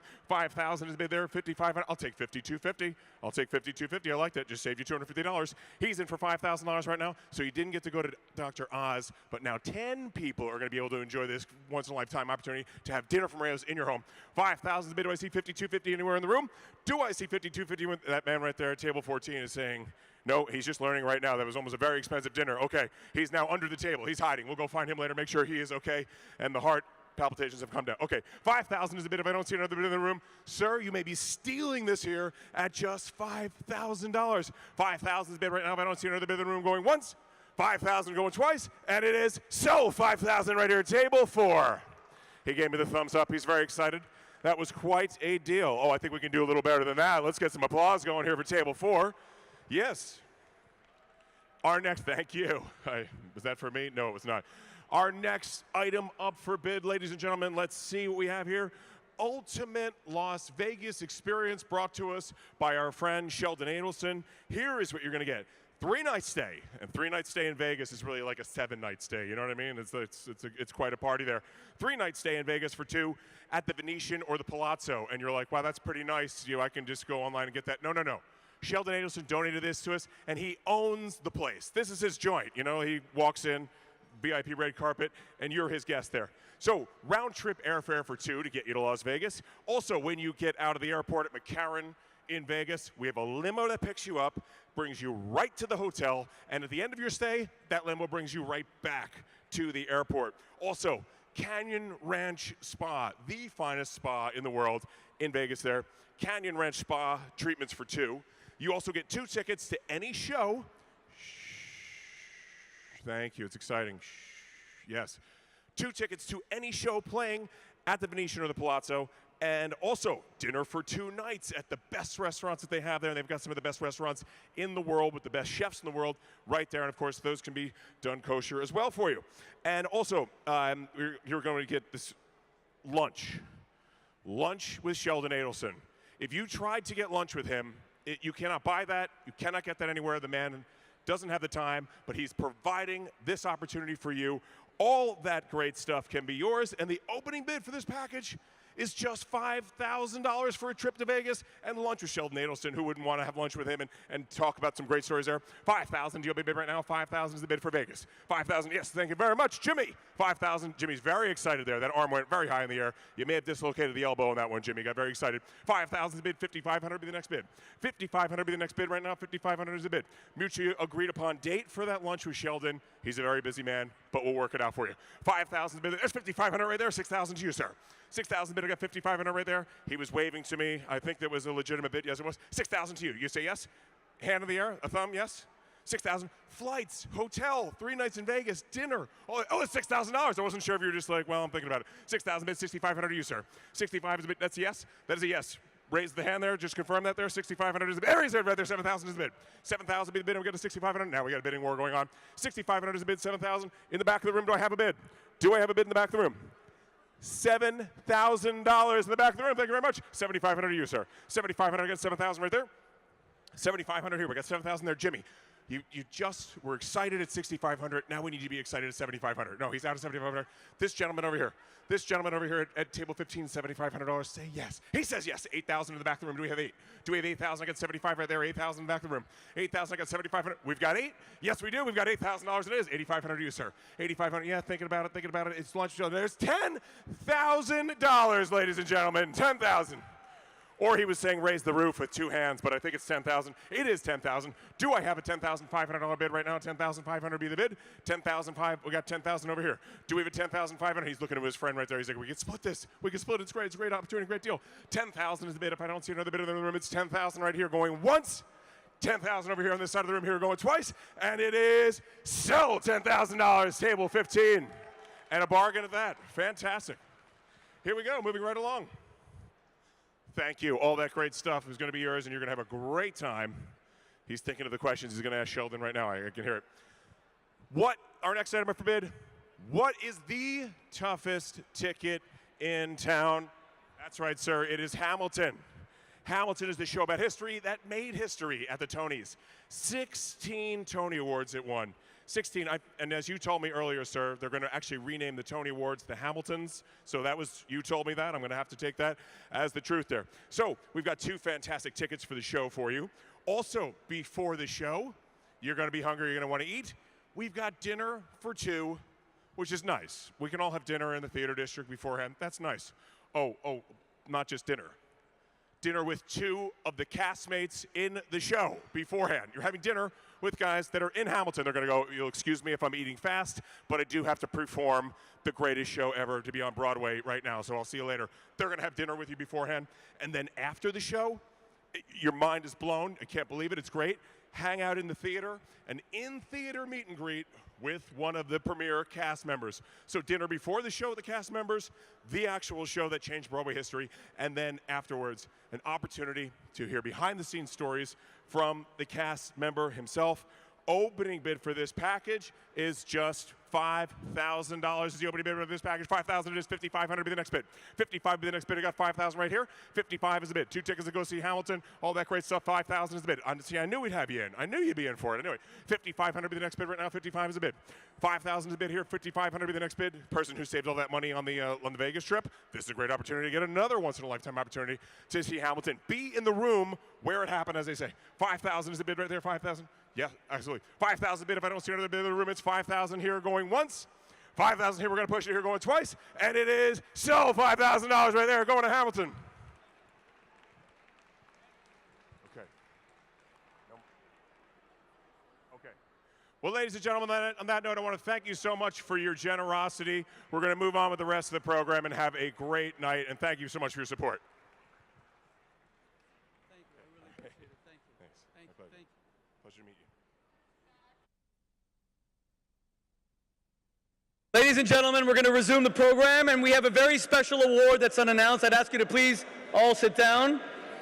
And please watch the video screens. I'm asking you, please. It's been a very eventful evening. We have some very important speakers. And I'm asking everyone, please, can you be seated? And we're going to resume the program. Thank you for your support, by the way. We're trying to establish an anti-genocide center in New York, Jerusalem, Kigali, and your funds will, God willing, help us assist in those plans. We ready? Greetings from the Holy Land, where I have just taken up my position as the United States Ambassador to the State of Israel, the world's one and only Jewish state. I want to congratulate my friend Rabbi Shmuley Boteach, but it is my greatest honor to present a special, unannounced award to a true matriarch in Israel, a woman who has distinguished herself as a shining beacon of light and human rights to the whole entire world. Marion Wiesel. Marion and Ellie produced together over 40 books. And I say together because Marion was often the translator of so many of Ellie's works. Marion helped to create and run the Elie Wiesel Foundation for Humanity, founded in 1986. And especially the establishment of the Beit Tzipora School in southern Israel, which serves Israel's Ethiopian immigrant communities. It is my honor to present you with this award, Matriarch of the Jewish People. Marion, few people are more deserving. We are so sorry for your loss, but we wish you and your family comfort, health, long life, and continued joy. I can't wait to have the honor of hosting you here in the State of Israel. Mazel tov. Ladies and gentlemen, please welcome Shana Boteach. Thank you. It says in the Talmud that it was in the merit of the righteous Jewish woman that our forefathers left or were redeemed from the bondage of Egypt. Although we are here tonight to celebrate the life of an extraordinary human being, your husband Elie Wiesel, it would not be complete without honoring Elie's personal redeemer, his strength and let me start over. Although we are here tonight to celebrate the life of an extraordinary human being, Elie Wiesel of blessed memory, it would never be complete without honoring Elie's personal redeemer, strength, and Eshet Chayil, his beautiful wife, Marion.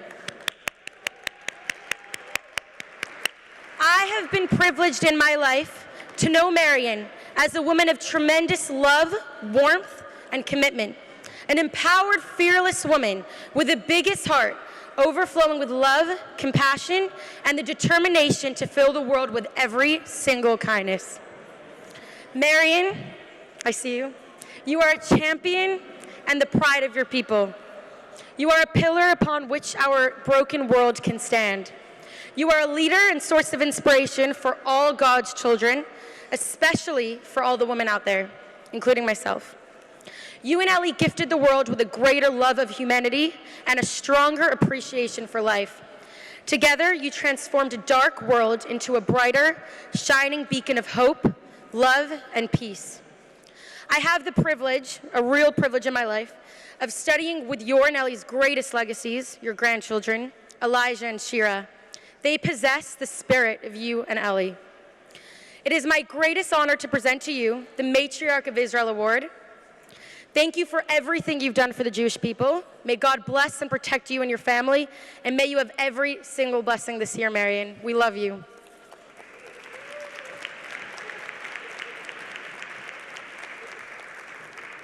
"50 years ago, the State of Israel faced one of its greatest threats when Egypt, Syria, Jordan, and other enemies threatened its very survival.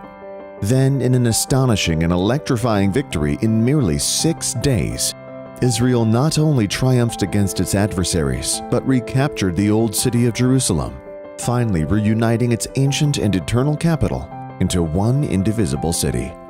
Tonight we celebrate the 50th anniversary of Jerusalem Day and the miracle of Israel's triumph of the Six-Day War. Celebrating with us tonight is one of Israel's most accomplished leaders, the man whose ministry is most responsible for the land of Israel itself. Ladies and gentlemen, please give a warm welcome to Israel's Minister of Agriculture and Rural Development, Uri Ariel. Can I introduce him?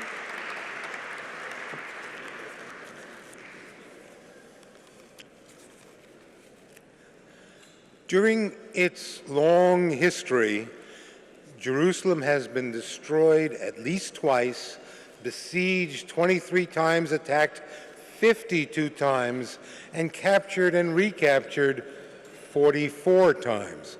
50 years ago, the young state of Israel faced one of its greatest threats when Egypt, Syria, Jordan, and other enemies threatened its very survival. Then, in an astonishing and electrifying victory in merely 6 days, Israel not only triumphed against its adversaries, but recaptured the old city of Jerusalem. After 2,000 years of hope, Jerusalem was finally reunited, reborn into one indivisible city, the eternal capital of the state of Israel and the Jewish people. Tonight we celebrate the 50th anniversary of Jerusalem Day and the miracle of Israel's triumph in the Six-Day War. Celebrating with us tonight is one of Israel's most accomplished leaders, the man whose ministry is most responsible for the land of Israel itself. Israel's Minister of Agriculture, Uri Ariel. Born in 1952, Mr. Ariel is a veteran of the Yom Kippur War, where he served as an officer in the Armored Corps Commando Unit, Pulsar Shiva, which interestingly was the same unit that Rabbi Shmuli's son, Mendy, also served in. Uri was wounded in training, losing vision in one eye. He was released with the rank of major. After marrying his wife Hagit, he had 3 sons, 3 daughters, and became very active in leadership roles in the Judea and Samaria regions. In 2001, Uri was elected to the Knesset, and in 2012, he joined the Jewish Home Party and was appointed Minister of Housing and Construction, successfully developing a target price economic model, a marketing method that permitted first-time home buyers to purchase a new apartment. After the 2015 elections, Ariel was appointed Minister of Agriculture and Rural Development, directly responsible for all of the land of Israel. It's a particular honor tonight to host the man whose ministry is directly responsible for the land of Israel, Uriel Ariel.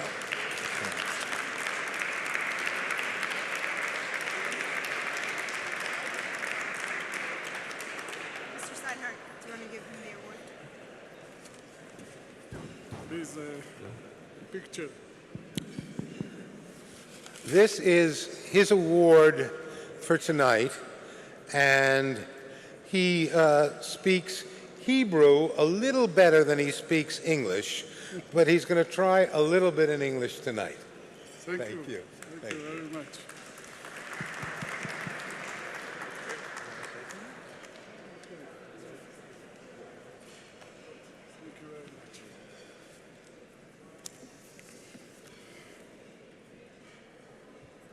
שלום לכולכם, תודה לך מר מייקל סטיינהרט, מעשיך המרשימים וההישגים ידועים ומוערכים על ידי כולנו בישראל. לא הופתענו לראות אותך מדליק את המשואה במהלך חגיגות יום העצמאות של ישראל רק לפני כמה שבועות. תודה רבה, הרב שמולי בוטח. התברכת ביכולת למקד את תשומת הלב של כל העם שלנו בנושאים שרבים שלא היו מוכנים או שלא הצליחו לדבר עליהם. האירוע של הערב הוא דוגמה נוספת להצלחתך למרות כל ההפרעות שייתכן ונגרמו גם בשל העיתוי בו בחר הנשיא טראמפ לבקר בישראל. הערכה מיוחדת לפועלו של אלי ויזל, זיכרונו לברכה, ותודה לכם, מריון ואלישה והמשפחה. Thank you, Mr. Michael Steinhardt, for your impressive deeds and accomplishments, are well known and appreciated by all of us in Israel, which is why it was no surprise to see you lighting the commemoratory flame during Israel's independence celebrations only a few weeks ago. Thank you as well, dear Rabbi Shmuley Boteach. You are truly blessed with the ability to focus the attention of our entire people on the issues and considerations that many were either unwilling or unsuccessful to communicate. This evening's success and event is just another example of your amazing accomplishments. Despite whatever interruptions might have been caused by the timing of the President's visit, dear distinguished guests and award recipients and honored guests, and in respect to Elie Wiesel and his impact on the world, and thanks to you, Mariam and Elisha. איך יהודי יכול לתאר את ירושלים בכמה דקות? ירושלים שלי, ירושלים שלכם, ירושלים של כל היהודים בכל רחבי העולם. How can anyone, most especially a Jew, describe Jerusalem in just a few minutes? My Jerusalem, your Jerusalem, the Jerusalem of the Jews around the world. כאשר אנו חושבים על ההיסטוריה המאתגרת והממושכת של העיר ירושלים, אנו מסוגלים להבין שאנו חיים בזמן של ניסים.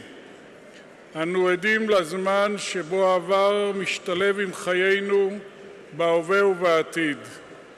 לא פחות מכך, בעת ביקור בירושלים אתה רואה חיים מודרניים תוססים. אתה יכול לראות את הילדים ברחובות, אמהות דוחפות עגלות עם תינוקות. אתה רואה את המייסדים הנוכחיים והעתידיים של חברות כמו מובילאיי. אתה רואה את חכמי התורה, אתה רואה את ירושלים שהיא מטרופולין מייצג של החברה הישראלית. אנו רואים חיים נורמליים וטבעיים, וזה טבעי שאנו שוכחים לפעמים את הנס המודרני כמו קריעת ים סוף. When we think back over the long, challenging history of Jerusalem, we're able to comprehend that we live in a time of miracles. We are witnessing a time when our past is eternally intertwined with our present and future lives. It is nothing less. When visiting Jerusalem, you see vibrant modern life. You can see kids in the streets rushing to their schools with their backpacks, mothers pushing strollers with babies. You see current and future founders of companies like Mobileye. You see Torah scholars and artists and tourists from around the globe. You see a Jerusalem, which is a true representative metropolis of Israeli society. We see a normal life, a most impressive life. So it is quite natural that we risk forgetting that we are experiencing a modern miracle, like the parting of the Red Sea in our lifetime. בכל חתונה יהודית, מזל טוב הרב בוטח ואשתו, אנו שרים בלשון עתיד, עוד יישמע בערי יהודה ובחוצות ירושלים, כל ששון וכל שמחה, כל חתן וכל כלה. העתיד הזה הגיע, ואנו שומעים את השירים של הששון והשמחה בירושלים. At every Jewish wedding around the world, we sing Od Yishama. There will be yet heard in the cities of Judah and the streets of Jerusalem the voices of joy and gladness, voices of bridegrooms and brides. Today, you can hear those songs and voices of joy and gladness in Jerusalem, with a special mazel tov to the Shmuley Botech and his family. הנביא ירמיהו תיאר סבל שנפל על העיר ירושלים וידע לנבא נבואות של נחמה, של בנייה מתחדשת. בימינו אנחנו עדים לנחמה ולקיום הנבואה. מתי הנביא ירמיהו ניבא את הגאולה העתידית על ירושלים? הוא תיאר יום אחד יוחלף האבל בשמחה ובחזרה של ילדי ירושלים לרחובות ולמקומות הקדושים שלה. נבואת ירמיהו הייתה חזון שניתן לפני אלפי שנים, ואנו עדים למימוש החזון הזה בימינו אנו. When the prophet Jeremiah prophesied of the future redemption of Jerusalem, the prophet described terrible suffering that would someday be replaced with joy and the return of Jerusalem's children back to the streets and holy places. Jeremiah's prophecy was a vision he saw thousands of years ago, and we are witnessing the fulfillment today. ירושלים סבלה מחורבן בית המקדש וחזתה בגלות ובהמשך המאבק של דורות רבים שסבלו מצער. ירושלים גם זוכה וממשיכה לראות את תשובם של בני עמה ואת הבנייה המחודשת של המקומות הקדושים, כמו את החזרה לעמדת מנהיגות בעולם כולו. Jerusalem did suffer the destruction of the Holy Temple and the exile of her children and continued struggles of generations of sorrow can continue destructions. Jerusalem today is continuing to see the ongoing return of her people and the rebuilding of her holy places and the return to her position as a leadership in the world. אנחנו נמצאים כאן הלילה וכולנו מגשימים את הנבואה של החזרה לירושלים, אבל ארוכה עוד הדרך לפנינו. הניסים ב-48 וב-67, כל אלה מייצגים תזכורת שמימית שעלינו להמשיך את מלחמתנו עבור ירושלים עיר הקודש. We are here tonight, and we are here with the fulfillment of the prophecy of the return, but our work is not over. The events that led up to the series of miracles from 1948, the declaration of the Jewish state, to the continued miracles of 1967 and the Six-Day War when the Jordanians surprised us with joining Egypt and Syria, the war of destruction of the Jewish state, represent a heavenly reminder that we must continue our fight for the Jerusalem for our Israel.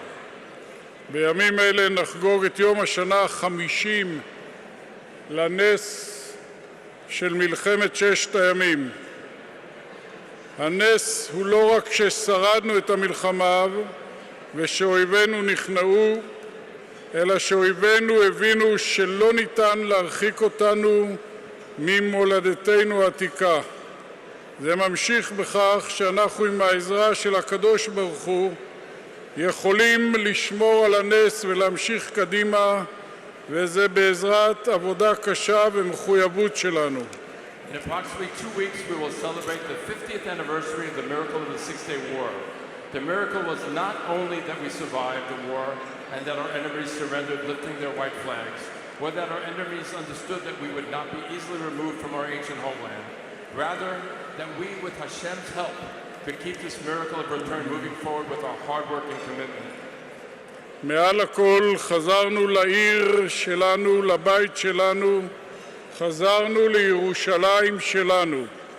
במשך 2000 שנים לא הייתה שליטה שלנו על ירושלים, אבל מעולם לא עזבנו אותה, מעולם לא נטשנו אותה באופן מוחלט. תמיד האמנו שיבוא יום וירושלים תשוחרר. חלום בן 2000 שנה מתגשם כעת בעזרתכם ובעזרת העם היהודי בכל רחבי העולם. Above all, we came back to our city, our home. We returned to our Jerusalem. For 2,000 years, we weren't in control of Jerusalem, but we never left her. We were never completely exiled from her. But always we believed that the day would come when we will liberate the city and liberate ourselves. A dream of 2,000 years is fulfilled with your help and the help of Jews from around the world. כיום ארכיאולוגים יהודים דוברי עברית מגלים כלים עם שמות עבריים. הארכיאולוגים מוצאים תכשיטים של נשים יהודיות שגרו בעיר דוד. גם מצאו פעמון זהב מהכהן הגדול לפי התיאור שמופיע בתורה. Today, Jewish archaeologists speaking Hebrew are discovering pots with Hebrew names on them. Archaeologists are finding jewelry of Jewish women who lived in David's city. They even found a miniature golden bell believed to be an ornament that decorated the holy clothes of the high priest as described in the Torah. בכל דור ודור היו שרצו להשמיד את ירושלים, להרוס את לב העם היהודי. בבלים, יוונים או רומאים, אף לאחרונה גם החכמים מאונסקו שבוחרים להכחיש כל קשר היסטורי בינינו לבין ירושלים. אנו מתפללים שהממשל החדש בבית הלבן לא יראה את הדברים כמו אויבינו ולא יסכים עם האנשים שחושבים כמו אנשי אונסקו. In every generation there have been those ready to destroy Jerusalem, destroy the heart of the Jewish people. If it was the Babylonians or the Greeks or the Romans or recently the very wise geniuses from UNESCO who chose to deny any historical relation between us and Jerusalem. We pray that the new administration in the White House will not look to our enemies and the likes of UNESCO for guidance. יהיה אשר יהיה, אנו יודעים כי התשובה הטובה ביותר שלנו היא רק אחת. להמשיך לבנות את ירושלים ולהרחיב אותה, יותר בתים ליהודים, יותר משפחות יהודיות, יותר יהודים בירושלים ובסביבה. No matter what, we know that our best answer to them is only one, to continue constructing and expanding Jerusalem. More Jewish homes, more Jewish families, more families in Israel and in Jerusalem and her surroundings. אני בוחר להביע את השייכות שלנו להר הבית, שם עמד בית המקדש של שלמה מאות שנים, כמו גם בית המקדש השני.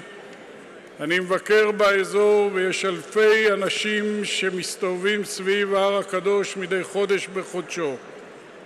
I appeal to you, my dear friends, let's not stop to commit to help making the prophet Jeremiah's prophecy a reality. Let's not forget the words of the psalm. אנחנו מזכירים בכל חתונה כאשר שוברים את הכוס ואומרים אם אשכחך ירושלים תשכח ימיני. לשנה הבאה בירושלים הבנויה. Next year in Jerusalem, הבנויה. לחיים לירושלים. לחיים. לחיים לירושלים. תודה, ג'ף. The State of Israel is a modern miracle, and her defenders are society's great heroes. Please welcome our next champions of Jewish values, the Defender of Israel Award honorees. Jose Maria Aznar served as the Prime Minister of Spain between 1996 and 2004. Throughout those years and since, Aznar has distinguished himself as an extraordinary friend of Israel and the Jewish people.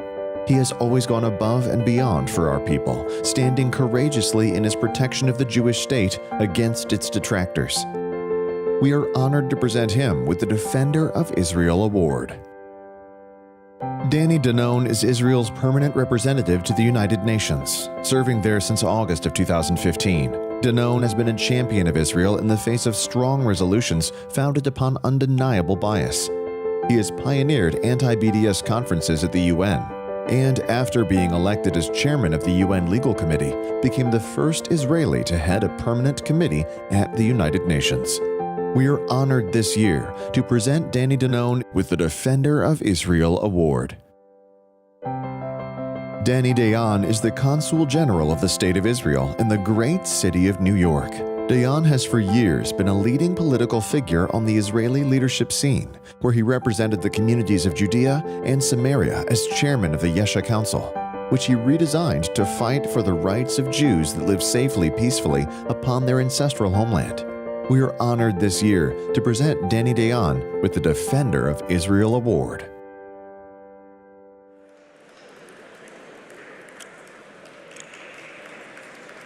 I am particularly pleased to be introducing the next man because his name is a name I've known for a long time as being the single strongest supporter of Israel in Spain.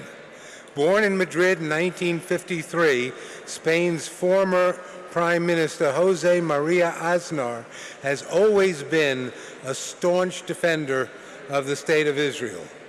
Following his electoral victory in 1996, Aznar became Prime Minister of Spain. With his party's subsequent electoral vision in 2000, he led the country again until the 2004 election.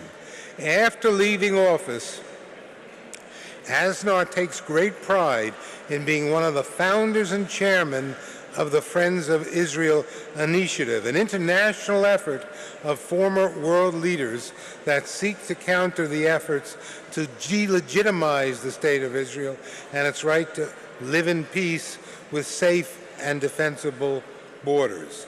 He's written several books and has been awarded honorary doctorates by various universities, including Florida International and Bar Ilan in Israel. Ladies and gentlemen, it gives me great honor to present the Defender of Israel Award to Jose Maria Aznar.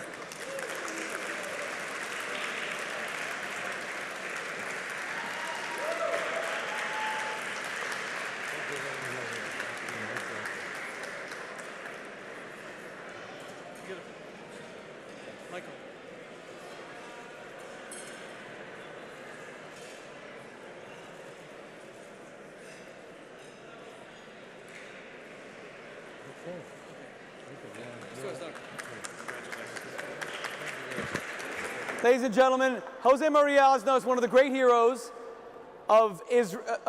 in friendship for Israel. I want to thank you all for please giving us your undivided attention. And he's come all the way from Europe, and we're truly grateful to him and his wife for being with us this evening. Ladies and gentlemen, Mr. Jose Maria Aznar.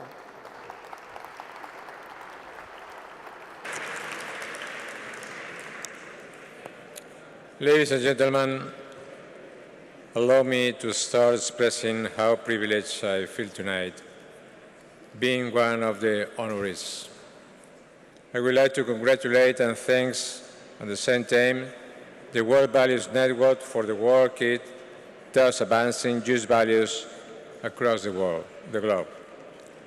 Also, I must express my sincere gratitude to hosts tonight, and of course, to all the rest of honorees. Their work and devotion to Israel and Jewish values should we rightly recognize. Let me tell you something because it's not secret. I believe in Israel.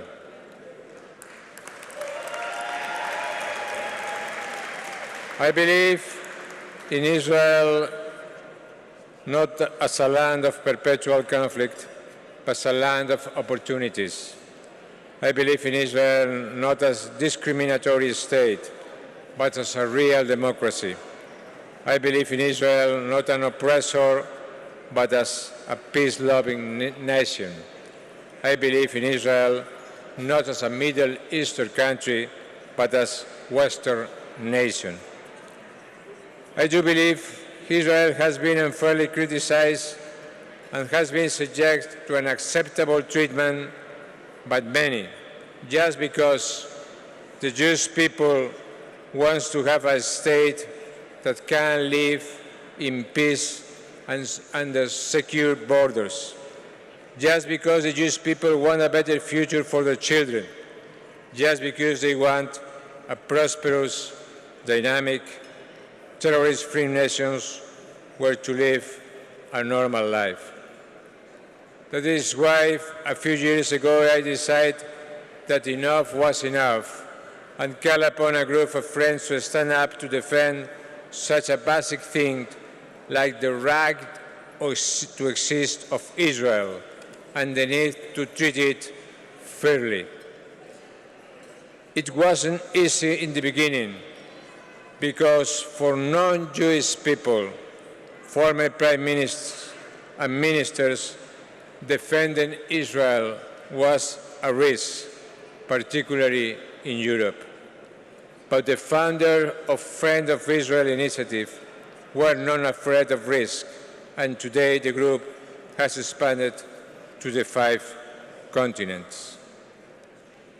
What we try to achieve is simple but difficult: to convince our peers to avoid making mistakes that may put at risk the security and the future of Israel.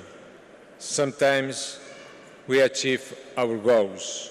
Sometimes we just express our disagreements and concerns. In any case, we keep trying, and we do it thanks to the support of a few friends. Jewish values were the cradle of our Western civilization. Israel is not only our past, it is our present, fighting terror, and our future if we want to excel in the technological world that is coming. That is why defending Israel is so important. It is vitally important. This is the message we try to convey through Friends of Israel initiative. Thanks to you and your support. Thank you very much.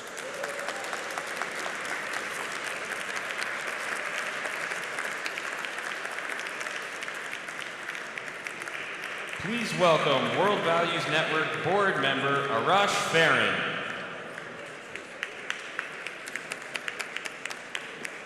Good evening. We'd also like to recognize tonight Israel's Consul General in New York, Ambassador Danny Dayan, who is a true champion of the Jewish people, beginning with everything he has done for the residents of Judea and Samaria when he was head of the Yesha Council, ensuring that the Jewish people can always be attached to their ancestral homeland. Ladies and gentlemen, please welcome Israel's Consul General in New York, Ambassador Danny Dayan.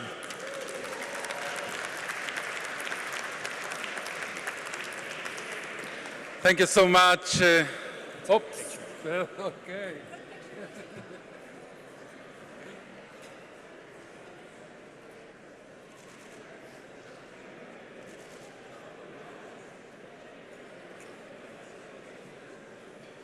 Thank you so much, Rabbi Shmuley, all the guests. In the next 45 minutes, we will talk about... No, I was joking.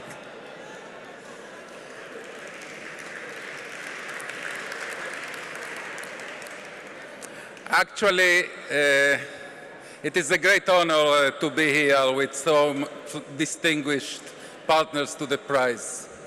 But I must admit that the first and foremost honor I was given was when Prime Minister Benjamin Netanyahu asked me to represent the capital of the world, Yerushalayim, to the city that for some reason believes that it's the capital of the world, New York. And in more serious tone, I would say that the great honor is indeed to represent the Jewish state to the largest Jewish community outside Israel, the American community, the New York community. My friends, we just celebrated Yom HaShoah, marked Yom HaShoah, and then Yom HaZikaron and Yom HaAtzmaut, and we have Yom Yerushalayim ahead of us. And during Yom HaAtzmaut, I couldn't help but think about our first Prime Minister, David Ben-Gurion. David Ben-Gurion was the person that said that in Israel, if you don't believe in miracles, you are not a realist. And think about the incredible string of miracles that we celebrate during Yom HaAtzmaut. Not just the establishment of Israel, a miracle by itself. Our ability to defend Israel by ourselves. We never ask a foreign country to send soldiers to defend Israel. We celebrate the miracle of the ingathering of the exiles, the refugees from the Shoah and from the Arab countries and from the Soviet Union and Ethiopia, and the reunification of Jerusalem, a miracle itself, and now the miracle that is Israel's economy and thriving success. And now, when you approach Yom Yerushalayim, we mark 50 years since the days that we returned to the cradle of the Jewish civilization, the Jewish culture. I can't help but remember another Israeli Prime Minister, Menachem Begin, alav shalom. And Menachem Begin put it very sharply, very succinctly, in the best way that you can express it. Menachem Begin said what the Maccabeans said 2,000 years before him. We return to Yerushalayim, we return to Hebron, we return to Shiloh, we return to the ancient cradle of the Jewish people, the ancient homeland of the Jewish people, not by the right of the power, but by the power of the right. Let's never forget that we return to Eretz Israel by the power of the right. Thank you so much. Glenn Drew is the person who runs the American Hebrew Academy.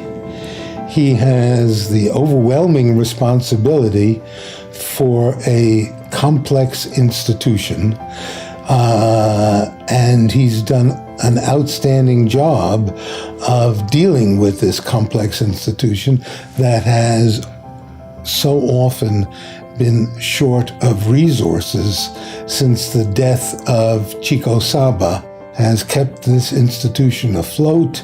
He has traveled all over the world and by so doing created the first and only international Jewish boarding high school. He is the guy who takes on the burden, and I have an enormous amount of confidence in his stewardship.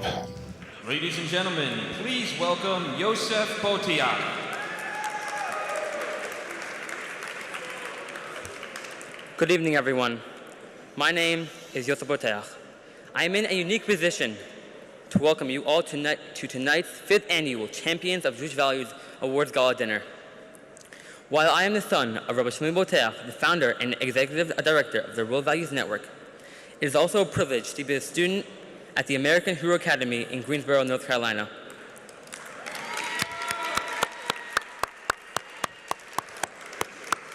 When I first entered the school, I thought I'd be treated like an outsider.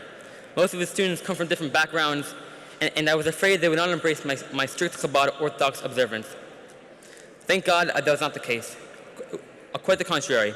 I was welcomed like family by all students and faculty, Rabbi Snyderman of the Jewish Studies Department, and the Chabad Shliach, Rabbi Yosef Plotkin. My older brother Mendy, who just completed his service in the Israel Defense Forces and cannot be with us today, told me I had to be a leader and not a follower. The school is more than just a school. To me, it's a family of students from around the globe, united by their peoplehood and religion. This is all made possible through the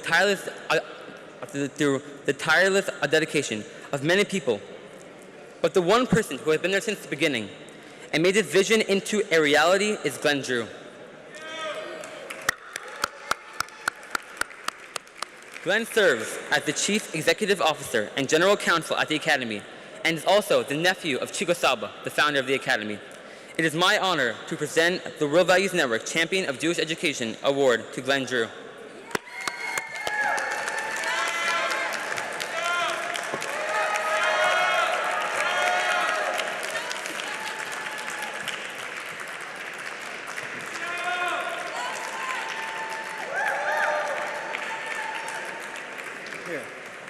Ladies and gentlemen, I know it's been a long night, and this is essentially our last speech. I want you to know that this is close to my heart, not only because Yosef did such a great job in saying it, but because Glenn is a hero, and he fights every day to keep Jewish schools open. Please give me your attention for just a moment. We're going to have a great dessert. You are the last remnant. Elisha Wiesel is somehow still here. Lynn is still here. Marion is still here. This is a hero. He runs a school that brings children who are Orthodox and conservative and Reform and non-denominational, and he gives them a sense of Jewishness. And we are so grateful to you, Glenn, me and Debbie.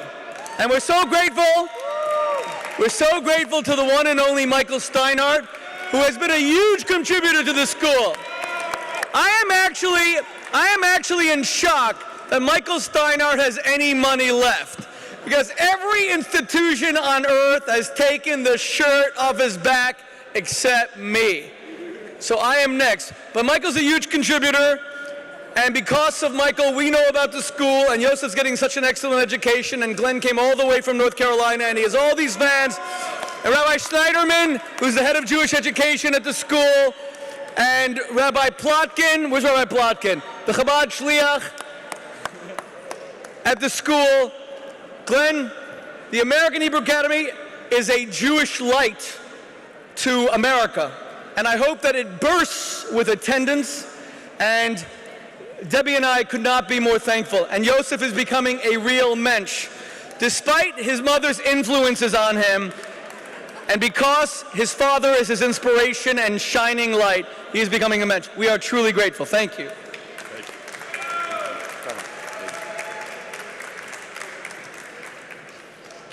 Thank you for hanging in there with us tonight.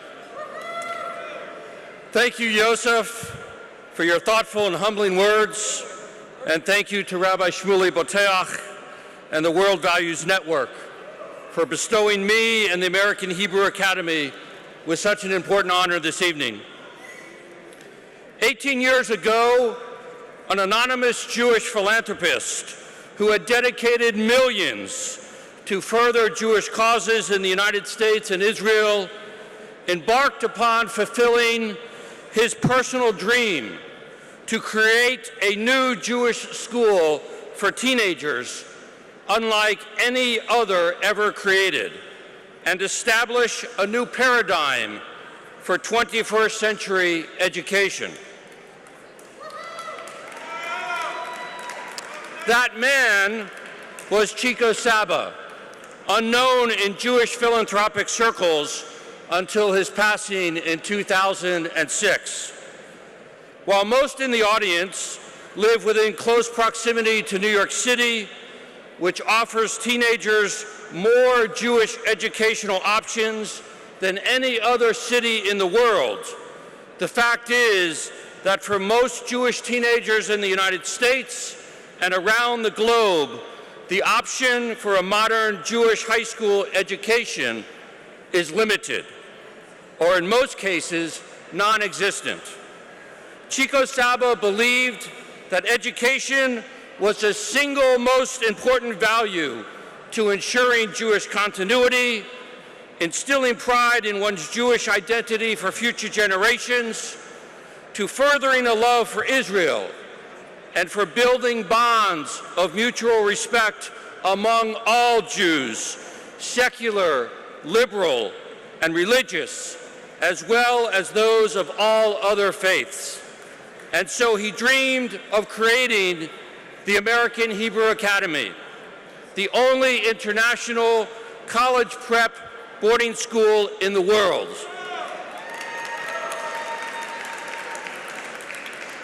A school that would provide access to all Jewish teenagers so that they could benefit from an elite education that would prepare them to gain admission to the most prestigious universities in the world and positions of future leadership in the global Jewish community. It was an idealistic vision which no one else believed was possible. But it was realized because Chico Saba was unwavering in his commitment to make it so. This year, the American Hebrew Academy celebrated its 15th anniversary, having now served hundreds of students and graduates from 28 states and 35 countries, and from every Jewish background imaginable. And I am proud to have been at the Academy since the beginning, building a school that is unmatched in its philosophy, culture, and design by any other Jewish school. At the American Hebrew Academy, we believe that high school students thrive in a place that engages their convictions and their intellect with traditional and innovative approaches to education, spirituality, and Jewish peoplehood. We believe that Jewish families from all over the world deserve a place where their children's traditions, histories, and individuality can flourish within a global Jewish environment. We believe that a Jewish community founded upon lifelong friendships, transformative experiences, a sacred connection to Israel and the Jewish people inspires our students to serve others. And we believe that the world needs educated and sophisticated young leaders who honor the diversity of Jewish beliefs and values which make us one. My goal and the goal of the American Hebrew Academy is simple: to guarantee our students will graduate with pride in their Jewish identity through engaging and dynamic educational resources. We have an obligation to mentor young people in learning how to improve the world for all mankind. While most schools are intensely focused on teaching, the American Hebrew Academy is focused on the value of lifelong learning, a skill that long surpasses any student's years in school.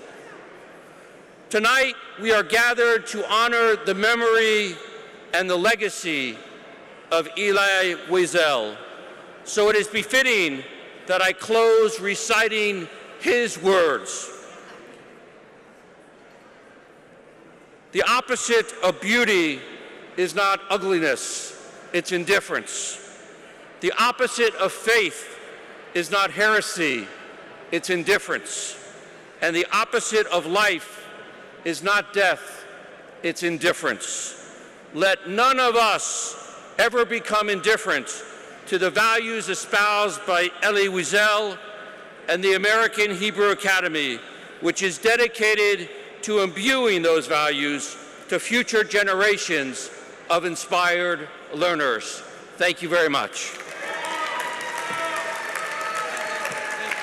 Thank you, Dan. Thank you. Thank you. Thank you for everything. Okay, ladies and gentlemen, we have to finish by 10 o'clock. Now, when we lift this Torah at the end, that will be the end of the dinner, and this is when this Torah becomes an official Torah, because we're going to do Agba. Look at this beautiful Torah.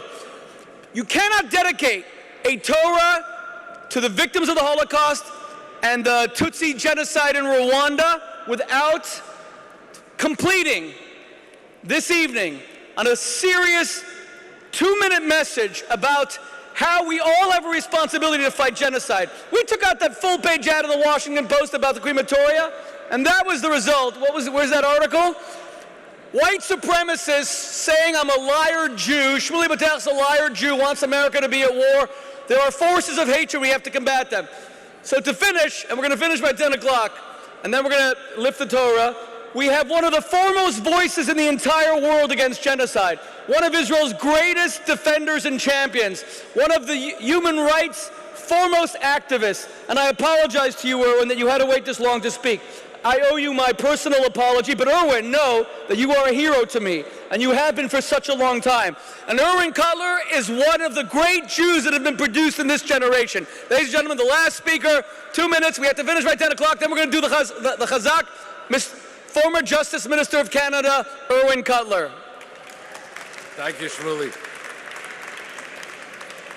We have witnessed some moving moments this evening, particularly the dedication of this Torah in memory of Elie Wiesel, the inspiring and inspired words of Elisha, the honoring of Marion Wiesel, the matriarch of the Jewish people. And we meet at this historic moment of remembrance and reminder, which underpins our themes this evening. We meet in the aftermath of Yom HaShoah, the reminder of horrors too terrible to be believed, but not too terrible to have happened. Best summed up by Elie Wiesel himself when he said that the Holocaust was a war against the Jews in which not all victims were Jews, but all Jews were targeted victims, of Auschwitz as being the most brutal extermination camp of the 20th century. 1.3 million people were deported to Auschwitz. 1.1 million of them were Jews. Let there be no mistake about it. Jews were murdered in Auschwitz because of anti-Semitism. But anti-Semitism did not die in Auschwitz. It remains the bloody canary in the mineshaft of global evil, as we've learned only too tragically and too well, that while it begins with Jews, it doesn't end with Jews. And we meet on the 23rd anniversary of the genocide of the Tutsis in Rwanda, where 10,000 Tutsis were murdered every day for 3 months, where they were defamed, demonized, and dehumanized as prologue and justification for their mass murder, and where the international bystander community was complicit in that mass murder. And so what makes the Shoah, and this is the crucial lesson, what makes the Shoah and the genocide in Rwanda so unspeakable is not only the horrors of the genocide. That would be bad enough. What makes them so unspeakable is that they were preventable. Nobody can say we did not know, we knew, but we did not act. The same with Darfur, the same with Syria. And so I close with a message in the words and deeds of Elie Wiesel Zichrono himself, that the overriding lesson must always be that indifference and inaction in the face of mass atrocity and genocide always means coming down on the side of the aggressor, not on the side of the victim. That silence in the face of evil is complicity, and so it's our responsibility. And with these words I close, as inspired by Elie Wiesel, it's our responsibility to stand up and be counted and not look around to see whoever else is standing before we make our decision to do so. Because in the world in which we live, there are too few people who are prepared to stand and be counted. Thank you. Ladies and gentlemen, thank you. Erwin Cutler, God bless you. At 10 o'clock, we turn into pumpkins. We have to leave. So, can everybody please rise as we dedicate this beautiful Torah in the name of one of the great lights of the Jewish people, in the name of the 6 million who were never mourned, and for the names of the Tutsi victims of Rwanda. Please say with me, V'zot HaTorah, Asher Sam Moshe, Livnei B'nei Yisrael, Api Adonai, Biyad Moshe, Chazak, Chazak, Venit, Chazek. Get a picture? We have a picture? Do we have a photographer here? Ladies and gentlemen, I've got 30 seconds. Let me just say to Alicia and Lynn and Marion, thank you for allowing us to do this. If it was imperfect, I apologize. We wanted it to be very special, and thank you for your love. God bless you all. Thank you all very much for coming. This concludes the 5th Annual Champions of Jewish Values International Awards Gala.